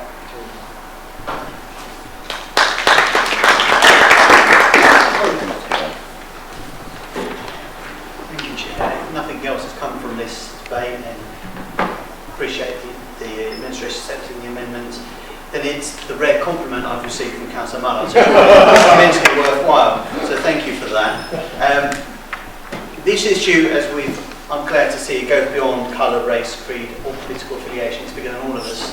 And it's at times like these, it's lovely to see a rare rare glimpse of unity between us all, and I'm really, really proud of that. I particularly agreed with some of the points Councillor Purton made. And he's right, we started off this industrial revolution which transformed the world beyond all recognition and lifted millions of people out of poverty and has given us our modern way of life. But now, there is another opportunity. There is an opportunity for us to go forward into the world and actually promote the second and third green revolution, rather. And actually, we can make this work for us in many ways, not just for the environment itself. Councillor Durkin raised many excellent examples, and I agree wholeheartedly with them. And Councillor Mason mentioned about the air quality. I agree as well. The upside of actually acting upon this will actually be to improve the air quality and to minimise the impact on the young, the infirm, and the elderly who are suffering because of poor air quality caused by internal combustion engine and other forms of pollutants like that. Councillor Durkin touched upon the fact, he gave that very good example of going out for a takeaway. And I think that's where the leadership will come from this council when we say we're going to develop an action plan which focuses on that wider impact, because sometimes there's just an overwhelming sense of futility that people have in their day-to-day. Well, I want to do this, I want to do that, but I've just been handed all this stuff and I don't know what to do with it. I can't put it in this bin, I can't put it in that bin, but I've been given it. I still want the kebab. You know? Very good kebab. I'm sure it was, you know. So hopefully if we can develop a robust enough plan as a council, the kinds of things, the leadership that this council can hopefully provide on this issue will remove that sense of futility, and then the detractors and naysayers will sound just as out of touch as the village idiot did many hundreds of years ago, and they'll be sort of thrown to the fringes of our society. And so I suppose what gives me great hope is that just listening here today, and yes, it's right, I'm a teacher along with the other two people that have been mentioned, and it gives me great hope. There's no shortage of ideas, no shortage of solutions to this problem, and in that renews my faith in the ingenuity of man to get out of a tight spot. I include man in the general sense, I include women in that as well, to get out of a tight spot. And I think we can get out of a tight spot if we put our minds to it and we actually start talking about the solutions to the problem rather than worrying about the futility of the challenge that faces us.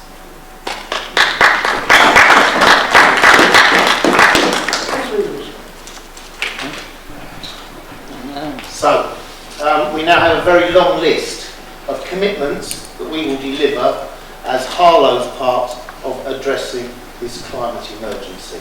One of them was that I said in my speech I would use what influence I have to encourage businesses and other councils to accept that this emergency exists and do what they can. And I'm actually going to start that job now and use what influence I have with councillors opposite.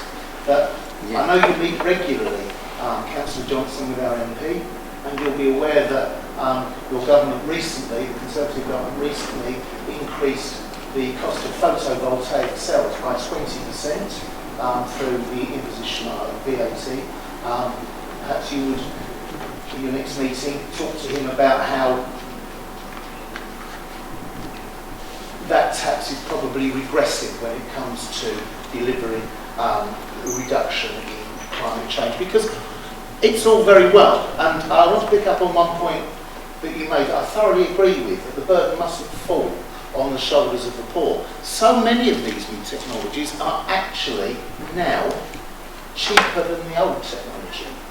An electric vehicle, if it is more expensive to buy, but it's so much cheaper to fill up with electricity, that over the life, and the maintenance costs are so much cheaper, it's so much simpler. Over the lifetime of a vehicle, they're now cheaper than diesel or petrol engines. We just need to get the infrastructure in place to encourage people to use them. But only if the electricity is produced in a sustainable fashion. And that's why we need the government to listen to the pleas from residents and from individuals and from councils and look at sparking a revolution in the way that we generate our electricity. Thank you.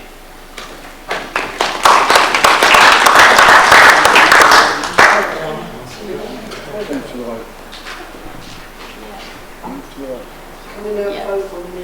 The amended motion. All agreed? Agreed. That's great. Okay, so item 9, which is the main debate.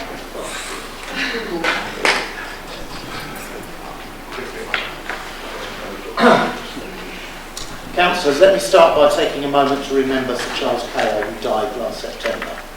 Sir Charles invented the technology behind fibre optic cable, making Harlow the birthplace of this technology, an important cornerstone in our town's continued economic success. R.I.P. Sir Charles. Last year I started the main debate with a warning about a turbulent international outlook, a government paralysed by infighting, and a county council that now takes 85 pence in every pound we collect in council tax, but that won't adequately maintain our roads or maintain services for the most vulnerable. And I'm sad to say I see little change in these adverse pressures. It is against this backdrop that Harlow Council have been working tirelessly to maintain services, encourage community cohesion and to regenerate and develop Harlow, staying true to the Garden Town principles that make Harlow such a great place to live. We've continued with our long-term strategic aim of delivering more and better housing. A new state-of-the-art community centre opened in June as the first phase of the BC8 Estates redevelopment was completed. In December, the green light was given to build 19 new council homes to meet the needs of Harlow's Housing Needs Register, the start of a long-term, ambitious house-building programme. We will be breaking ground with these and more this year. Our house-building strategy has identified a 5-year pipeline of 177 additional new homes to be built by the council, and subject to the outcome of the local plan inspection, we anticipate more developments in future years. In addition, we will embrace any further opportunities for the council to build or be involved in schemes which deliver the housing needed for Harlow. Our increased provision for rough sleepers bucked the national trend.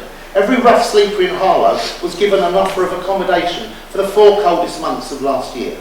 The care shown by our officers and partners resulted in more of these offers being taken up.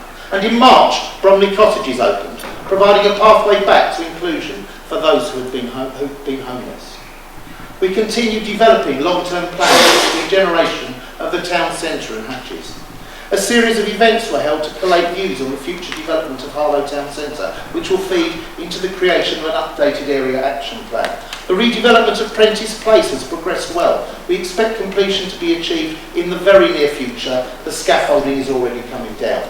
We have exciting plans for Elm Hatch and St Andrews Meadow. Extensive upgrade works are in the pipeline, making the Hatches attractive places fit for 21st century living. We continue to put community cohesion at the heart of all we do.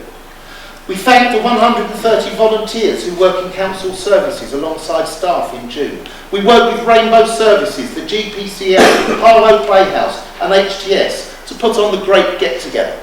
We showed respect by flying flag for Armed Forces Day, for Holocaust Remembrance Day, for the 75th anniversary of D-Day, for Workers' Remembrance Day and for Essex Pride. A special guest, Sophie Wessex, visited the Playhouse to watch Raised Roof's excellent Trisomy 21. The Bush Fair returned for the 2nd year in its modern guise. 1,000 people took part in the Carnival Parade from some 40 different organisations. The family of Maureen Earle, Harlow's first Carnival Queen, sat on the open-top bus to lead the parade. We launched a new £10,000 community fund to support projects to restore pride in our town. On the 4th of November, Harlow's skyline was lit up again as people came together to enjoy the annual bonfire and fireworks nights. We hosted 2 Makers Market and the big Christmas light switch on in Market Square. Leah Manning staff offered support and respite for over 60 service users and their families over the Christmas and New Year period. We hosted this year's Holocaust Memorial Day in this room. Raised Roof provided a moving piece of theatre with the theme Torn from Home. Working with Rainbow Services and Tempo, Harlow residents were encouraged to get involved in volunteering within the local community in return for time credits. A men's shed was opened, providing a safe space for men to talk, and over £130,000 in partnership grants were awarded to 10 organisations to support the work of local voluntary groups. Councillors, a thriving town needs a thriving cultural life. Harlow Arts Trust secured a £55,000 grant from the Heritage Lottery Fund. The Playhouse launched a new free programme, Young Practitioners, to encourage young people to get involved. In January, the town's museum and walled garden returned to council control, guaranteeing its future. Tears, cheers and laughter greeted the first ever celebrated Harlow event. As leader of the council, with the support of the leader of the opposition, I wrote to Essex County Council highlighting the importance of libraries, calling for the proposed closure of 3 of them in Harlow to be reconsidered. I am delighted that Essex County Council have performed a screeching U-turn on their plans, committing that no libraries will close for 5 years. Our commitment to supporting the health and well-being of Harlow residents saw local Paralympian Anne Mafulu Strike give her backing to the Harlow Health and Wellbeing Partnership Strategy. This 10-year plan sets out our vision for healthy lifestyle promotion in the town. Harlow Park Run celebrated its 200th run, Harlow Junior Park Run held its 100th run. We hosted the Active Harlow Sports Awards, celebrating local sporting talent and recognising the contributions made by the people that make sport and physical activity happen. Work was completed on a new town park, inclusive playground, for use by families of all ages and abilities, including children and adults with special needs and disabilities. Our long-term commitment to improving the environment for residents and generations to come saw Parndon Wood and Harlow Town Park again being recognised by the Green Flag Award Scheme as 2 of the very best green spaces in the world. The Fazakerley Hyde in remembrance of Darren was opened. The natural flood management schemes at Kingsmore Playing Field, Parndon Wood and Risdon Wood won an award at the British Construction Industry Awards. Parndon Wood won a National Bees Needs Award. HTS won a Silver Green Apple Award for environmental best practice. Nextwell Pond was restored. Harlow youth councillors and council staff planted 500 trees. Where the young lead, we will follow, with more than 1,000 trees to be planted this year. And we supported our residents, our wonderful residents, in a clean-up that saw 400 bags of litter collected in the Great Harlow Spring Clean. Our support and celebration of business and economic growth continued.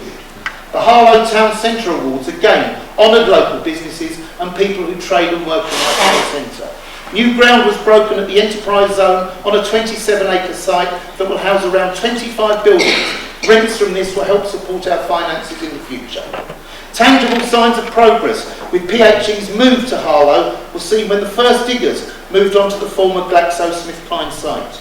The London Stansted Airport Jobs Fair attracted 800 people here and showcased the growing range of career opportunities available for our residents. We remain proud of our continuing commitment to be a living wage employer for all our staff, including apprentices. While the government talk about making work pay, but fail, we deliver. We continued our action to limit the damage caused to Harlow by permitted developments, whilst always being mindful that those people being relocated are often victims too. An Article 4 planning directive was secured to prevent the spread of conversions of industrial and commercial properties into residential accommodation in the Harlow Enterprise Zone. We're currently seeking further directions to halt this ill-thought-out piece of government policy in other areas across the town. As leader of the council, I joined with all other Essex council leaders and the Essex Fire and Police Commissioner to put my name to a letter highlighting these concerns, which has been sent to senior politicians in the capital. We continue to use all the tools at our disposal to keep Harlow safe. The Playhouse was designated as a hate incident reporting centre. We installed CCTV in Old Harlow and uprated the CCTV in Bush Fair. Councillor Edwards led a successful campaign for more police in the town centre and in wards across the town. Where necessary, we prosecuted local and national retailers for food hygiene offences. We thanked the people who risked their lives to keep us safe by donating items for Christmas hampers given to emergency staff across the town. We honoured the memory of those who gave their lives to keep us safe by giving the Nextwell Cross War Memorial a makeover and by installing 2 Tommy silhouettes in the Gibbard Gallery, create new apprenticeships across the council, fund STEM learning for local people, provide more money to prevent homelessness, freeze fees in council-owned car parks for the 6-year run, nearly finished, continue the 1-hour free parking in shopping centres, reduce rent for council tenants by 1%, put aside funding for any further fire safety measures required by the Grenfell Tower public inquiry, and all without the need for formal redundancies or cuts or closures to any council-run services. Chair, the international and national outlook is bleak, but Harlow's Labour-led council remain on track to deliver more and better housing, to lead on regeneration, to deliver a thriving economy focusing on the well-being and inclusion of all our residents, to offer opportunities for our young people to be successful, and to work towards the cleanest, greenest environment Harlow has known since it was founded. Thank you.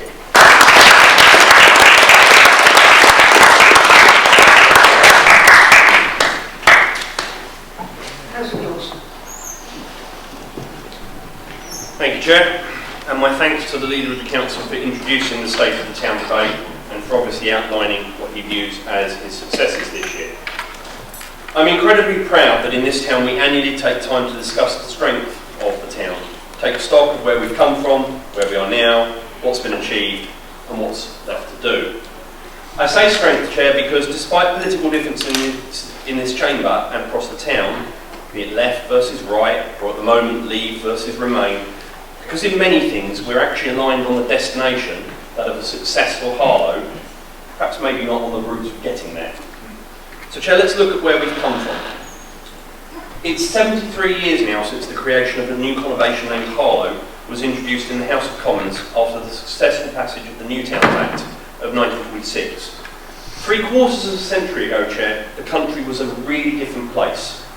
The Labour Party was being led by a radical socialist who was intent on nationalising everything, whilst having fractious relations with the biggest unions who accused the party of ignoring them.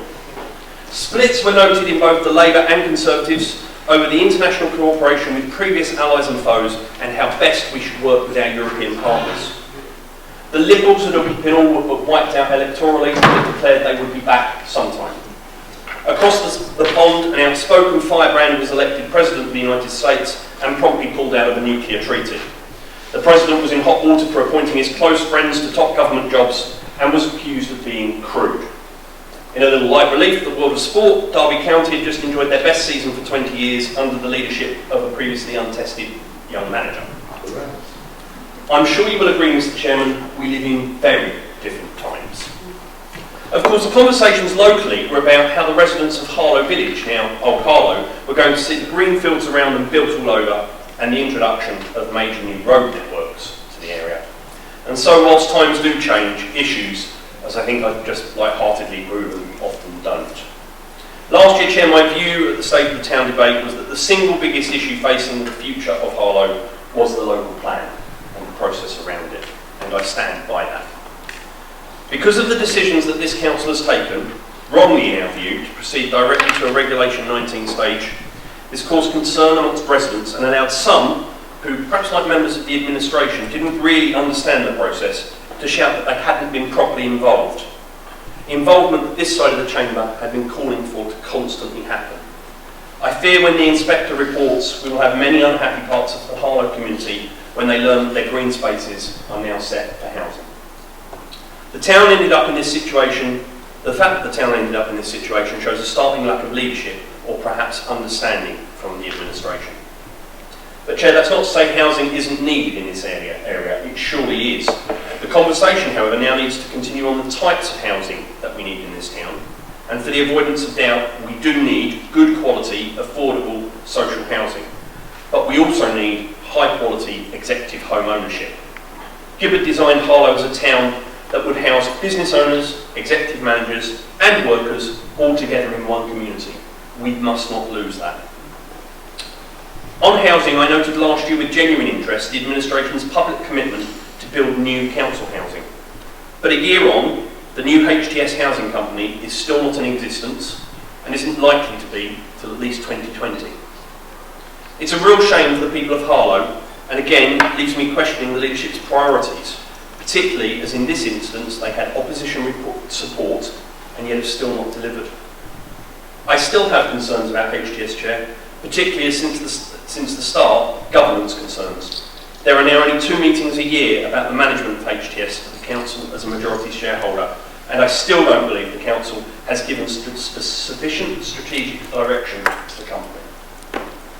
An area this year where the administration did not have full support of the opposition was in the town centre, and particularly the decision to ignore community leadership. The same lack of leadership we're seeing on issues of crime and disorder in this town that has seen gangs develop and grow, while residents are now scared of parts of our town where knives are more and more apparent. We want to see a truly ambitious plan and development for our town centre, as befits the engine room of the London Stansted-Cambridge corridor. Not, as one resident posted on Facebook last night, drunks, druggies, lack of selection and abysmal parking in the town centre. Of course, Chair, Harlow doesn't just need more housing and jobs and a better town centre. To deliver all of these, we need a better and decent infrastructure. The continued focus and delivery of Junction 7A for me is a must, although I know not everyone agrees on the positioning. The need for the actual junction, I believe, is still without question. Government and County Council support on this issue has been invaluable, and I cannot wait until the solution is finally delivered, because our traffic must flow if Harlow continues and has a successful and thriving economy. We continue to hear positive messages from government about financial investment in the health provision for the town, and the delivery of a new hospital has taken further steps forward this year. I hope all sections of the community and a cross-section of politicians in this town stand shoulder to shoulder with our MP Rob Halfon in continuing to push for not just a new hospital, but a new health campus in the town. Looking at the way the council manages itself, I know, Chair, that many authorities struggle with how scrutiny should operate. I remain proud of how we undertake our function of scrutiny in this council collectively, and look at the debate on splash parks versus paddling pools this year as an example of that. Whatever policy issues we may have, and there are many, I'm sure the Leader of the Council will agree with me that the scrutiny of holding policy to account is a fundamental part of our democracy, and policy should always be better once critically analysed. Even if I still believe, as I did when I was Leader of the Council, and the present leader sadly does not, that an administration cannot properly scrutinise itself, and the leadership of the scrutiny function should lie with an opposition member. I take this moment to remind the administration that although they find what your Harlow has called forensic analysis of items of Cabinet and other committees annoying, as an opposition we're doing our job in scrutinising them, and it should be welcomed by members opposite, not just dismissed. Chair, towards the end of speeches it's often customary to offer some congratulations and thanks. So my first congratulation is to the Leader of the Council. This time last year I noted that the Labour Party had 3 leaders in 1 year. This year he survived as the only one, so congratulations. But in seriousness, Chair, I'd like to take a moment to congratulate the many hundreds of members of our community-minded residents that were actively involved this year in helping tidy the town, some of whom have managed to stay in the audience there from my own ward of Church Langley, but I was pleased to join with them on the big clean. We need more community-minded individuals in this town, and every one of them deserves the thanks and praise that they receive from yourself and Councillor Holcombe. I also want to offer thanks to the officer corps of the Council, many of whom do an outstanding job. My group has been ably supported by many of them over the last year, and I want to thank them all via this debate. So in conclusion, Chair, I'm looking forward to some things in Harlow's future, as I watch an enterprise zone taking off, a new motorway junction, and fingers crossed a new hospital. I remain concerned, particularly about the delivery of housing in the town, be it the council housing that we need built that hasn't been, and the potential infilling of our green spaces that we face due to a poor local planning process. And I'm adamant that we must see some community leadership from this council in respect of public disorder in our town centre and shopping patches. As the former Mayor of New York once said, when you confront a problem, you begin to solve it. Let's see the town's leaders next year confront problems and not just wave placards. Councillors, we've now reached the 2 AM mark. Do you want to carry on? No.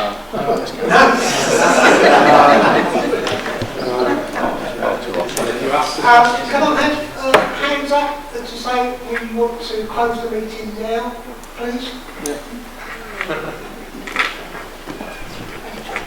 What did you say? Close meeting. Close the meeting. No, surely the vote is to extend the meeting. Yeah. No, I asked you want to close the But meeting. that's wrong. That's not procedure. You should ask whether or not you want to proceed. Do you want to extend extend the the budget? meeting? Those in favour? I think we have to see it quicker. This is important. Councillor Vince. No, I was just taking extending the meeting. Councillor Johnson, to your Apologies, Chair. debate? No. Councillor Carlton. Don't worry, that should be brief. Oh, he says that all the time. There you go. Yeah. Can I start? We'll continue to build as many council houses as we can afford, says the leader in the current issue of Harlow Times. The major milestones this year was the establishment of a new housing and regeneration company under the HTS Group Limited to deliver a new programme of council house building. This commenced in 2018-19 with the first properties expected early next year, writes the Housing Cabinet member in this year's corporate plan. Positive words from the administration to help celebrate 100 years since the beginning of council housing. A policy to which this administration is so committed. Or is it? The first property is expected early next year. We're halfway through this calendar year, and where are they? There is nothing in the Cabinet work plan for the awarding of contracts for new houses, so where is the delivery? Councillor Wilkinson also refers to the creation of a housing and regeneration company last August. Almost a year on, and where is its business plan? Why is it still not appointed directors? And why is it still owned by the council and not the HTS group?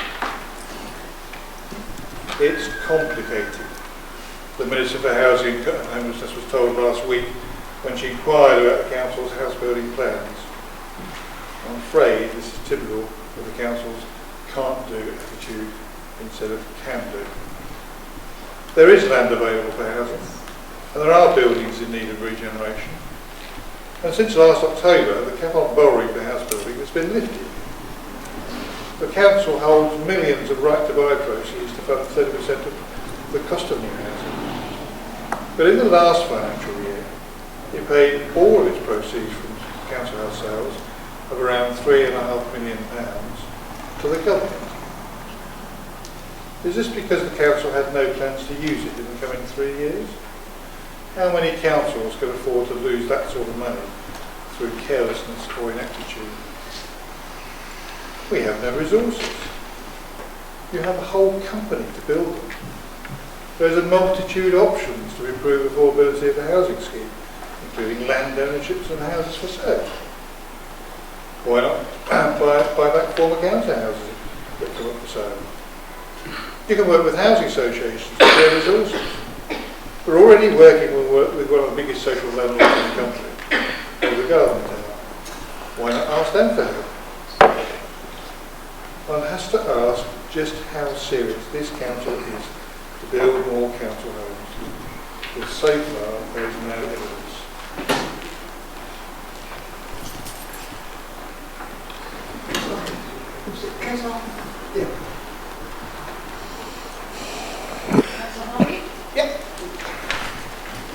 Thank you. I just wanted to pick up on the point about the PSBO and the crime in the town, because I think we made the point at the time, but it really is important to make the point again, that your own government's advice is that begging not be included in the PSBO. We looked at that quite carefully, Councillor Johnson, just to your point. We looked at that quite carefully. It was your own government's advice not to include it. We also looked at the other measures that we have to deal with what you call aggressive begging, and indeed any antisocial behaviour, anything which is causing any resident to feel threatened or intimidated, whether that's defecating in a stairwell in a tower block, or whether that's aggressively begged out in the town centre. And we felt confident that the other measures we have, the existing measures, which do not have the effect of criminalising those behaviours, are sufficient for us to manage and deal with those behaviours. But of course, we will review that, and we have to review that in 3 years' time, and we will take into account the feedback we get from the community and, of course, the police force and the community protection officers. I also just wanted to make the point, because you talked about the increase in crime, and of course we're all aware of the problems, and it is really worrying. And I was with residents in Fountain Farm last weekend, and they were saying going to bingo in the town centre is now, it makes them anxious to be around in the bus terminal area. So, because that's where they go to Mecca to play bingo. Don't deny it's a problem, and it's certainly something that we have a responsibility to do what we can. But I think we have to recognise that there are other issues outside of this council's control, which is to do with the cuts to the police force, the cuts to the youth services, and the problems we've had with residents being moved into this town from other London boroughs without the support that you need to integrate vulnerable new residents into a town, into areas where there aren't services, where there aren't amenities.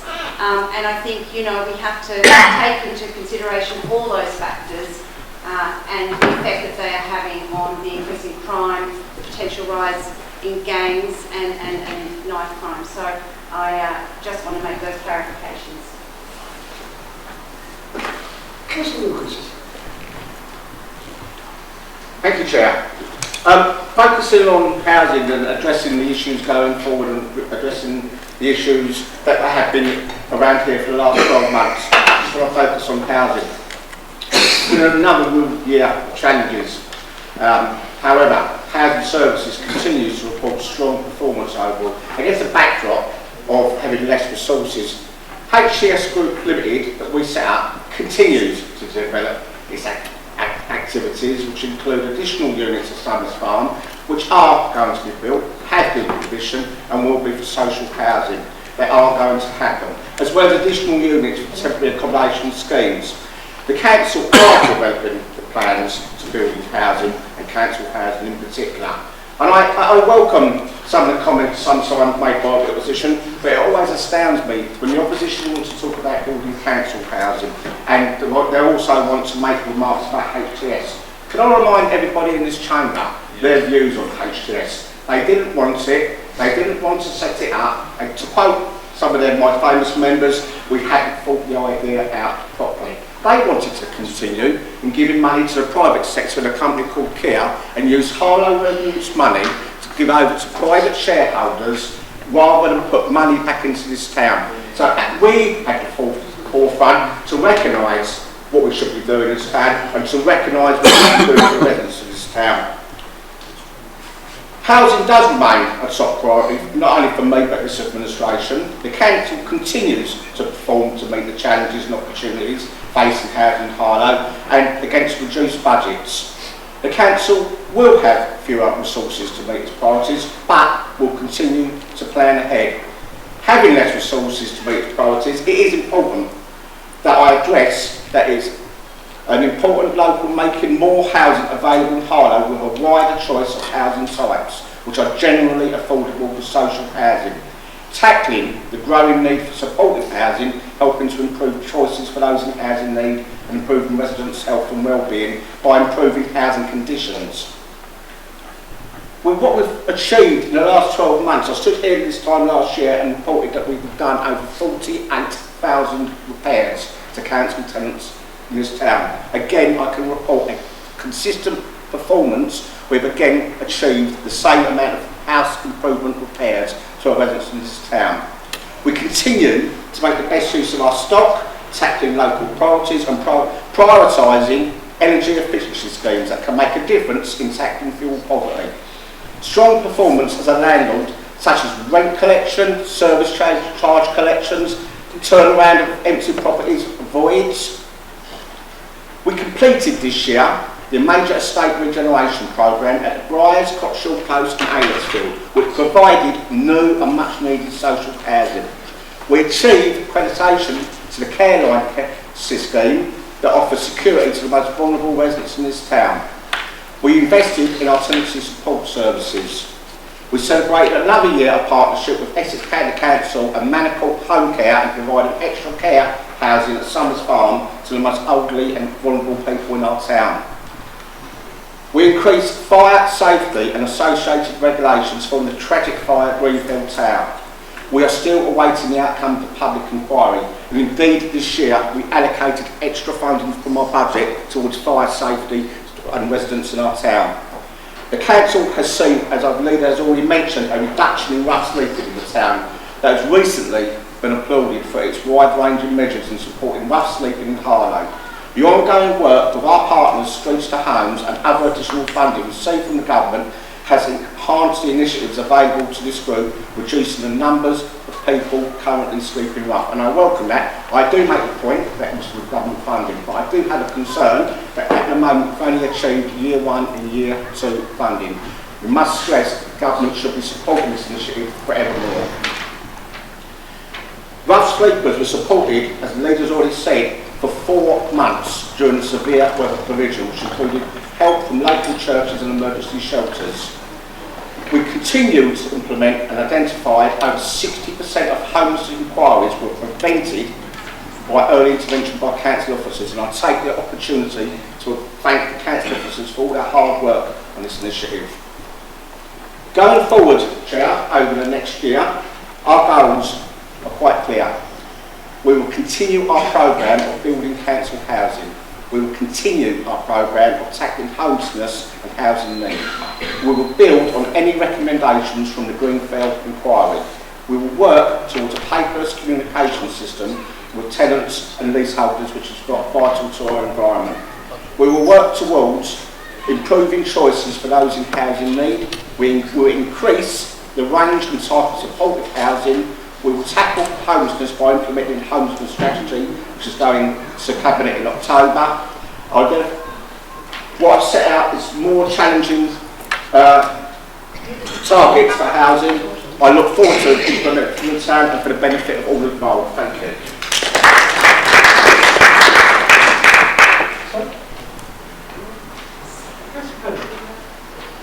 Did you wish to speak? Yeah, I didn't sit down, but thank you very much. Anyone else? You don't want to, you don't have to. You'll be the last one. Me? Yeah, you'll be after Russell. You'll be after Russell. Oh, sorry.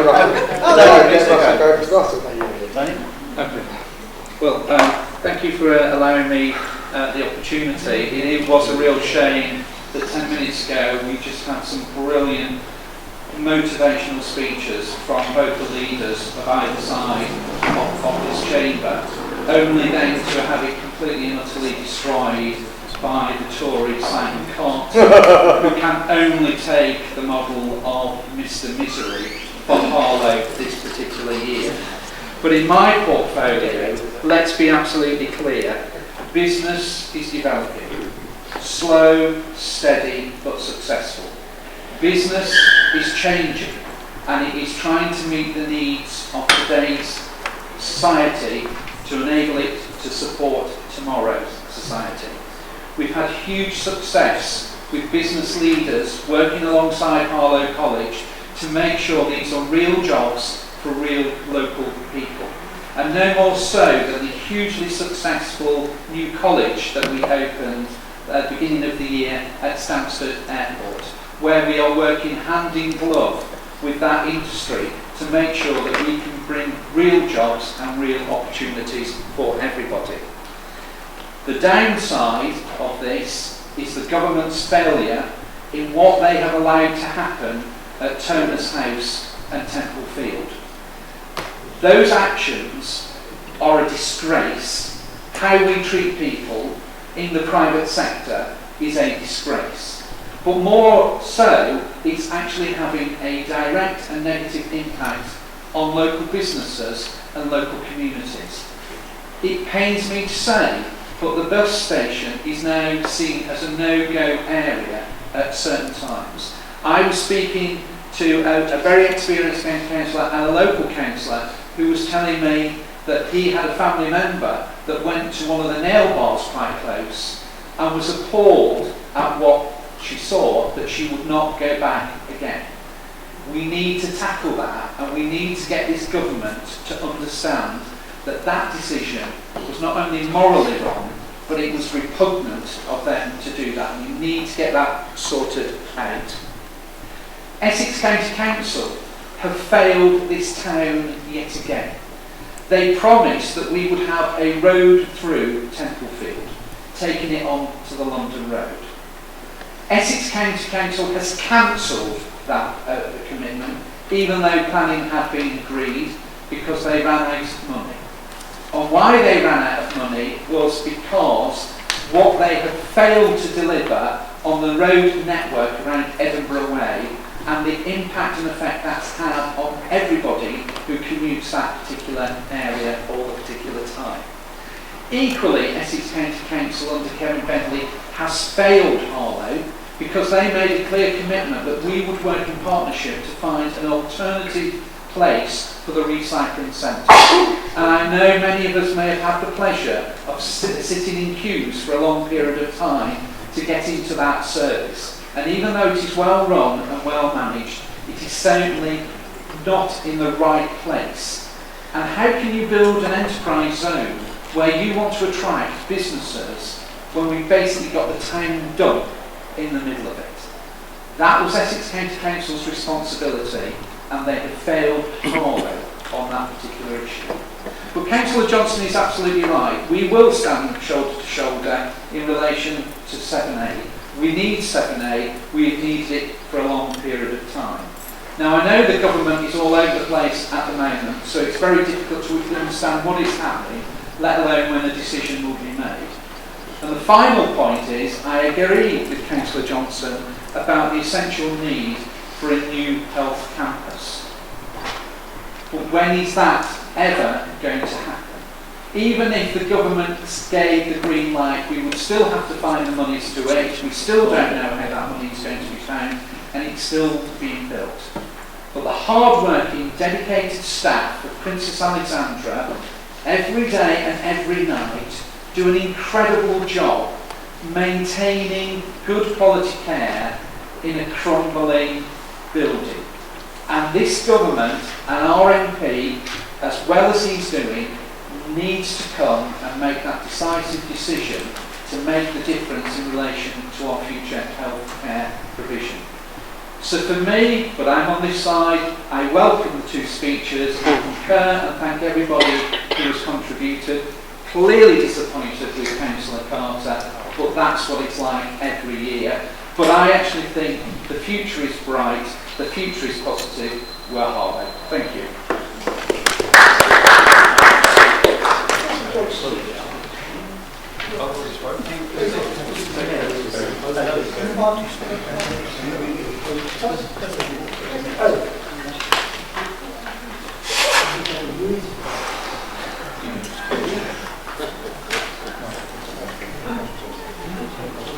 Thank you, Mr. Chairman. Chair. Surely. Mr. Chairman.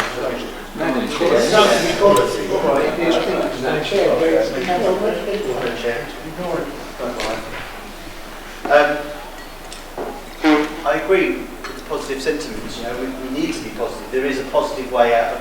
If we have a positive attitude, we can achieve anything. So that's why I was slightly disappointed to constantly hear people talking about the bleak backdrop. And I heard a lot of blaming other people for what essentially this administration has control over. So let's talk about that bleak backdrop. The national economy has risen by 0.3%, faster than Germany and Japan put together. There's a record high rate of women in work than ever. Wages are growing faster than inflation for 15 months in a row. Unemployment rate hasn't been lower since 1974. Exports up by British companies, 25.1 billion. Personal allowance raised to £12,500. Cutting taxes for almost 32 million people. Raising some of the poorest people out of taxation. 10,000 more young apprentices for young people, and a record number of people saving for their pensions. The list could go on. Now, that's a bleak backdrop according to the Labour leader. Let me tell you what's a bleak backdrop. the fact that his administration, the opportunity this year to freeze council tax when the finances that we showed and the Section 151 officer agreed could be frozen. They chose not to do it, harming some of the poorest people in this town. We showed that there was money that could be set aside in order to mitigate against that over the lifetime of the MTFS. They chose not to do it. We showed how discretionary services, more of them could be brought into the general fund and put on sustainable footing. They chose to ignore our advice. We showed that there was money to keep the discretionary services fund at the same level as they were proposing, 1.7 million, but extend its life from 3 years to 7. They chose to ignore it. They did agree with us, I'm glad, to create a STEM learning reserve, and I was genuine in my praise at the time, and I hope beyond hope that something can be done with that. But as we've said, we're 6 months in, and I'm not hearing any plans to use that money in the way it was intended. We've heard a lot about development and wanted to include people, but the local development plan has not consulted people on where housing is going to go. Yes, there was a concentration on the process, but not where the housing is going to go. I recently visited the staff at Sumner's Farm in my ward with the chairman. And Councillor. The chair. Thank you. And it struck me that what a lovely, peaceful place it was, and very well run, and the staff there are to be commended. But if development to the south and west of Harlow goes ahead, despite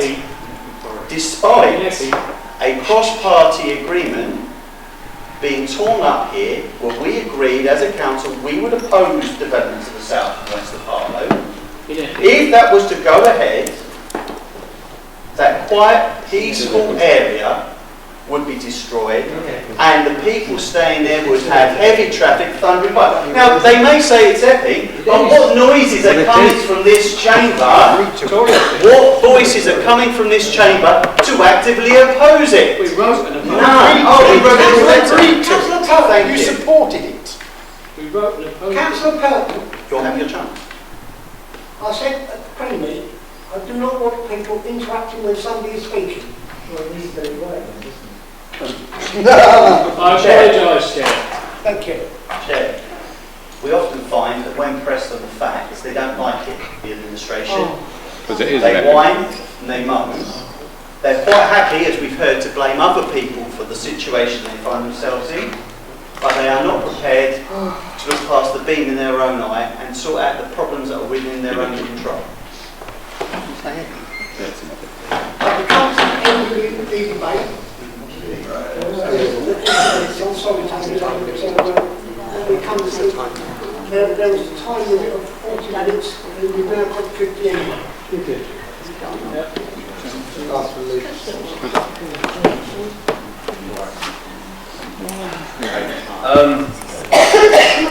I assure the members of the public that this is the one who managed to hang in all the way through this up This is a once in a year debate, and it just so happens that it's coincided with everything else. So council meetings are not normally this long and this much talking.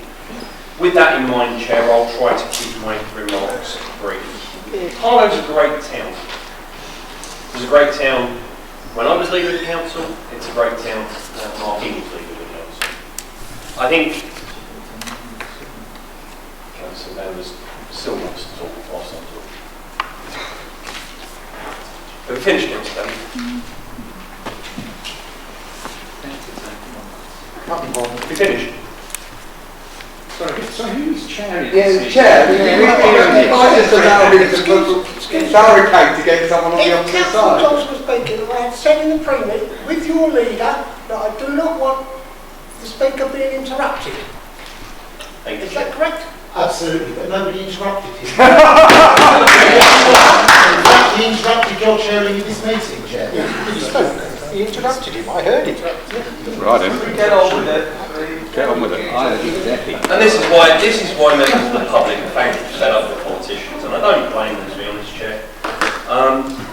What I've heard tonight is party political broadcast, which causes my side to start giving their party political broadcast, when what we should be actually talking about is what's happened in Harlow. And with respect, the leader of the council did give a very good list of things that the officers have achieved and things that his administration has achieved during the year.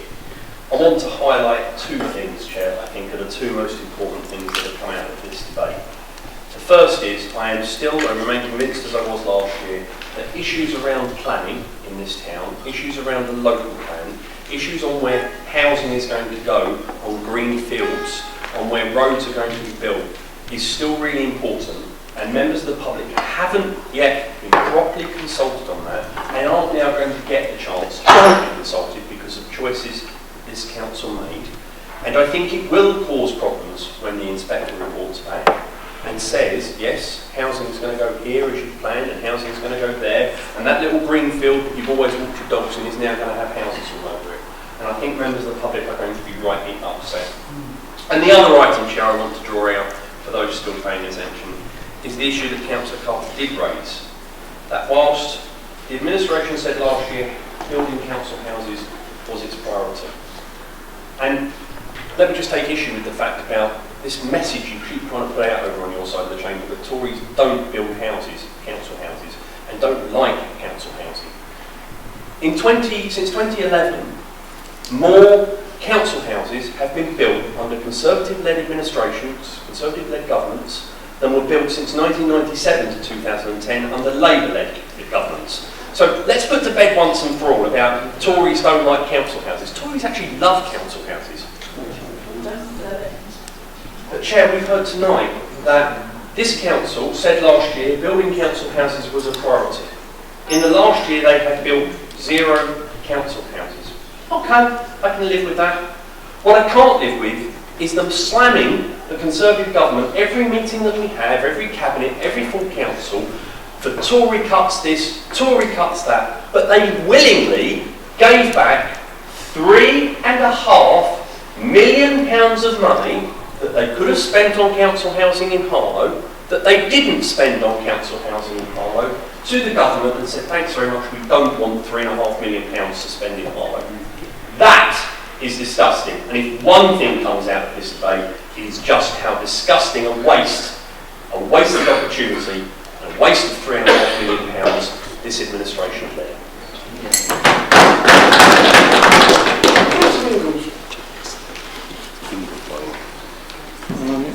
So, an economic success.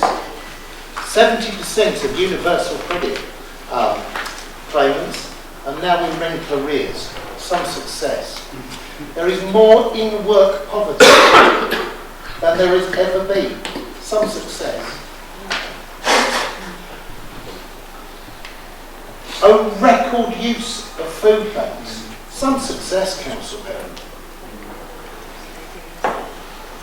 We have greater levels of inequality now than we had in Napoleonic times. Some success, Councillor Perry. And for your information, let me remind you a little bit about the budget debate. You several times said the Section 151 officer said your plans would work, but he then went on to say they were unsustainable after 3 years. Oh yes, he did. So let me remind you, your plan didn't work at all, and that's what our Section 151 officer confirmed. Excuse me, Chair, and sustaining all this. Can I just ask for clarification where that I may find that quote from the Section 151 so that our budget is unsustainable after 3 years? Is it appropriate what we bring in? And if so, can we have that circulated? Thank you. Thank you. I'll deal with outside committee. Thank you. It's told to me by the Section 151 officer. Thank you. And which Tory was it, when you talk about your love affair for council housing, that said, why are we talking about council housing? It only breeds Labour voters. I don't see any great love of council housing. But let's move on. Councillor Johnson, I'm proud to be the leader of this Labour-controlled council. I'm proud to have been able to list the difference that having a Labour-controlled council can make. And you were gracious enough to accept that there is a long list of things that we've achieved. Harlow Council continues to not only deliver a wide range of services for residents, but we continue to improve those services and enhance what we do. all within existing budgets. And we're doing all of this at a time when the government's savage austerity cuts are driving other councils to the wall. Brave decisions made by the Labour group of councillors, bitterly opposed by the members opposite, when we've been able to make this difference while living within our means. One example of this, mentioned much tonight, HTS, our local authority trading company, is instrumental in this success. Profits made by HTS are returned every year to the council and don't disappear into the pockets of shareholders as you would have had it. And at the same time, services to residents have improved. Chair, Harlow has a bright future, and as a community leader, we will ensure that the town is ready to benefit from future opportunities that Public Health England, the Guard the Town and Harlow Enterprise will bring. But whilst it's true, Harlow has much to look forward to, and we will be a part of that. We also have an important role to do day to day, and that's to be an effective council. We will not be complacent. We're determined to keep improving, keep doing things differently and better, and do what is right for the people and businesses of Harlow. Thank you.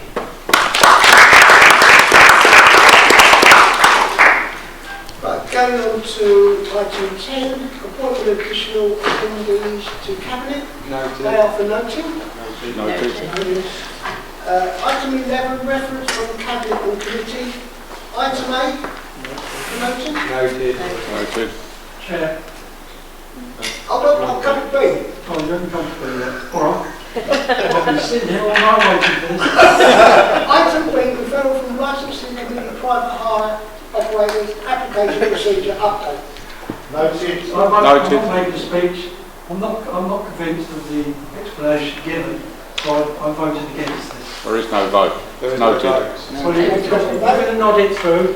Are you chairing the meeting again? Well, it's noted. It's Well, not you're not. voted. You're not voting. It's not simple. Point of order, Chairman. Sorry, Chair, I apologise. Force of old habit. We were informed in the pre-meeting, both Leader of the Council and the Leader of the Opposition, that there exists a provision in standing orders where a member may note that any item taken they have disagreed with and have their disagreement recorded within the minutes, which I believe is what Councillor Garnick was asking. It's more than fine. No vote. All I'm saying. Item 12, report from officers. There are none. Item 13, A to B, for noting. Noted. Noted. And there will be no matters for vote of this.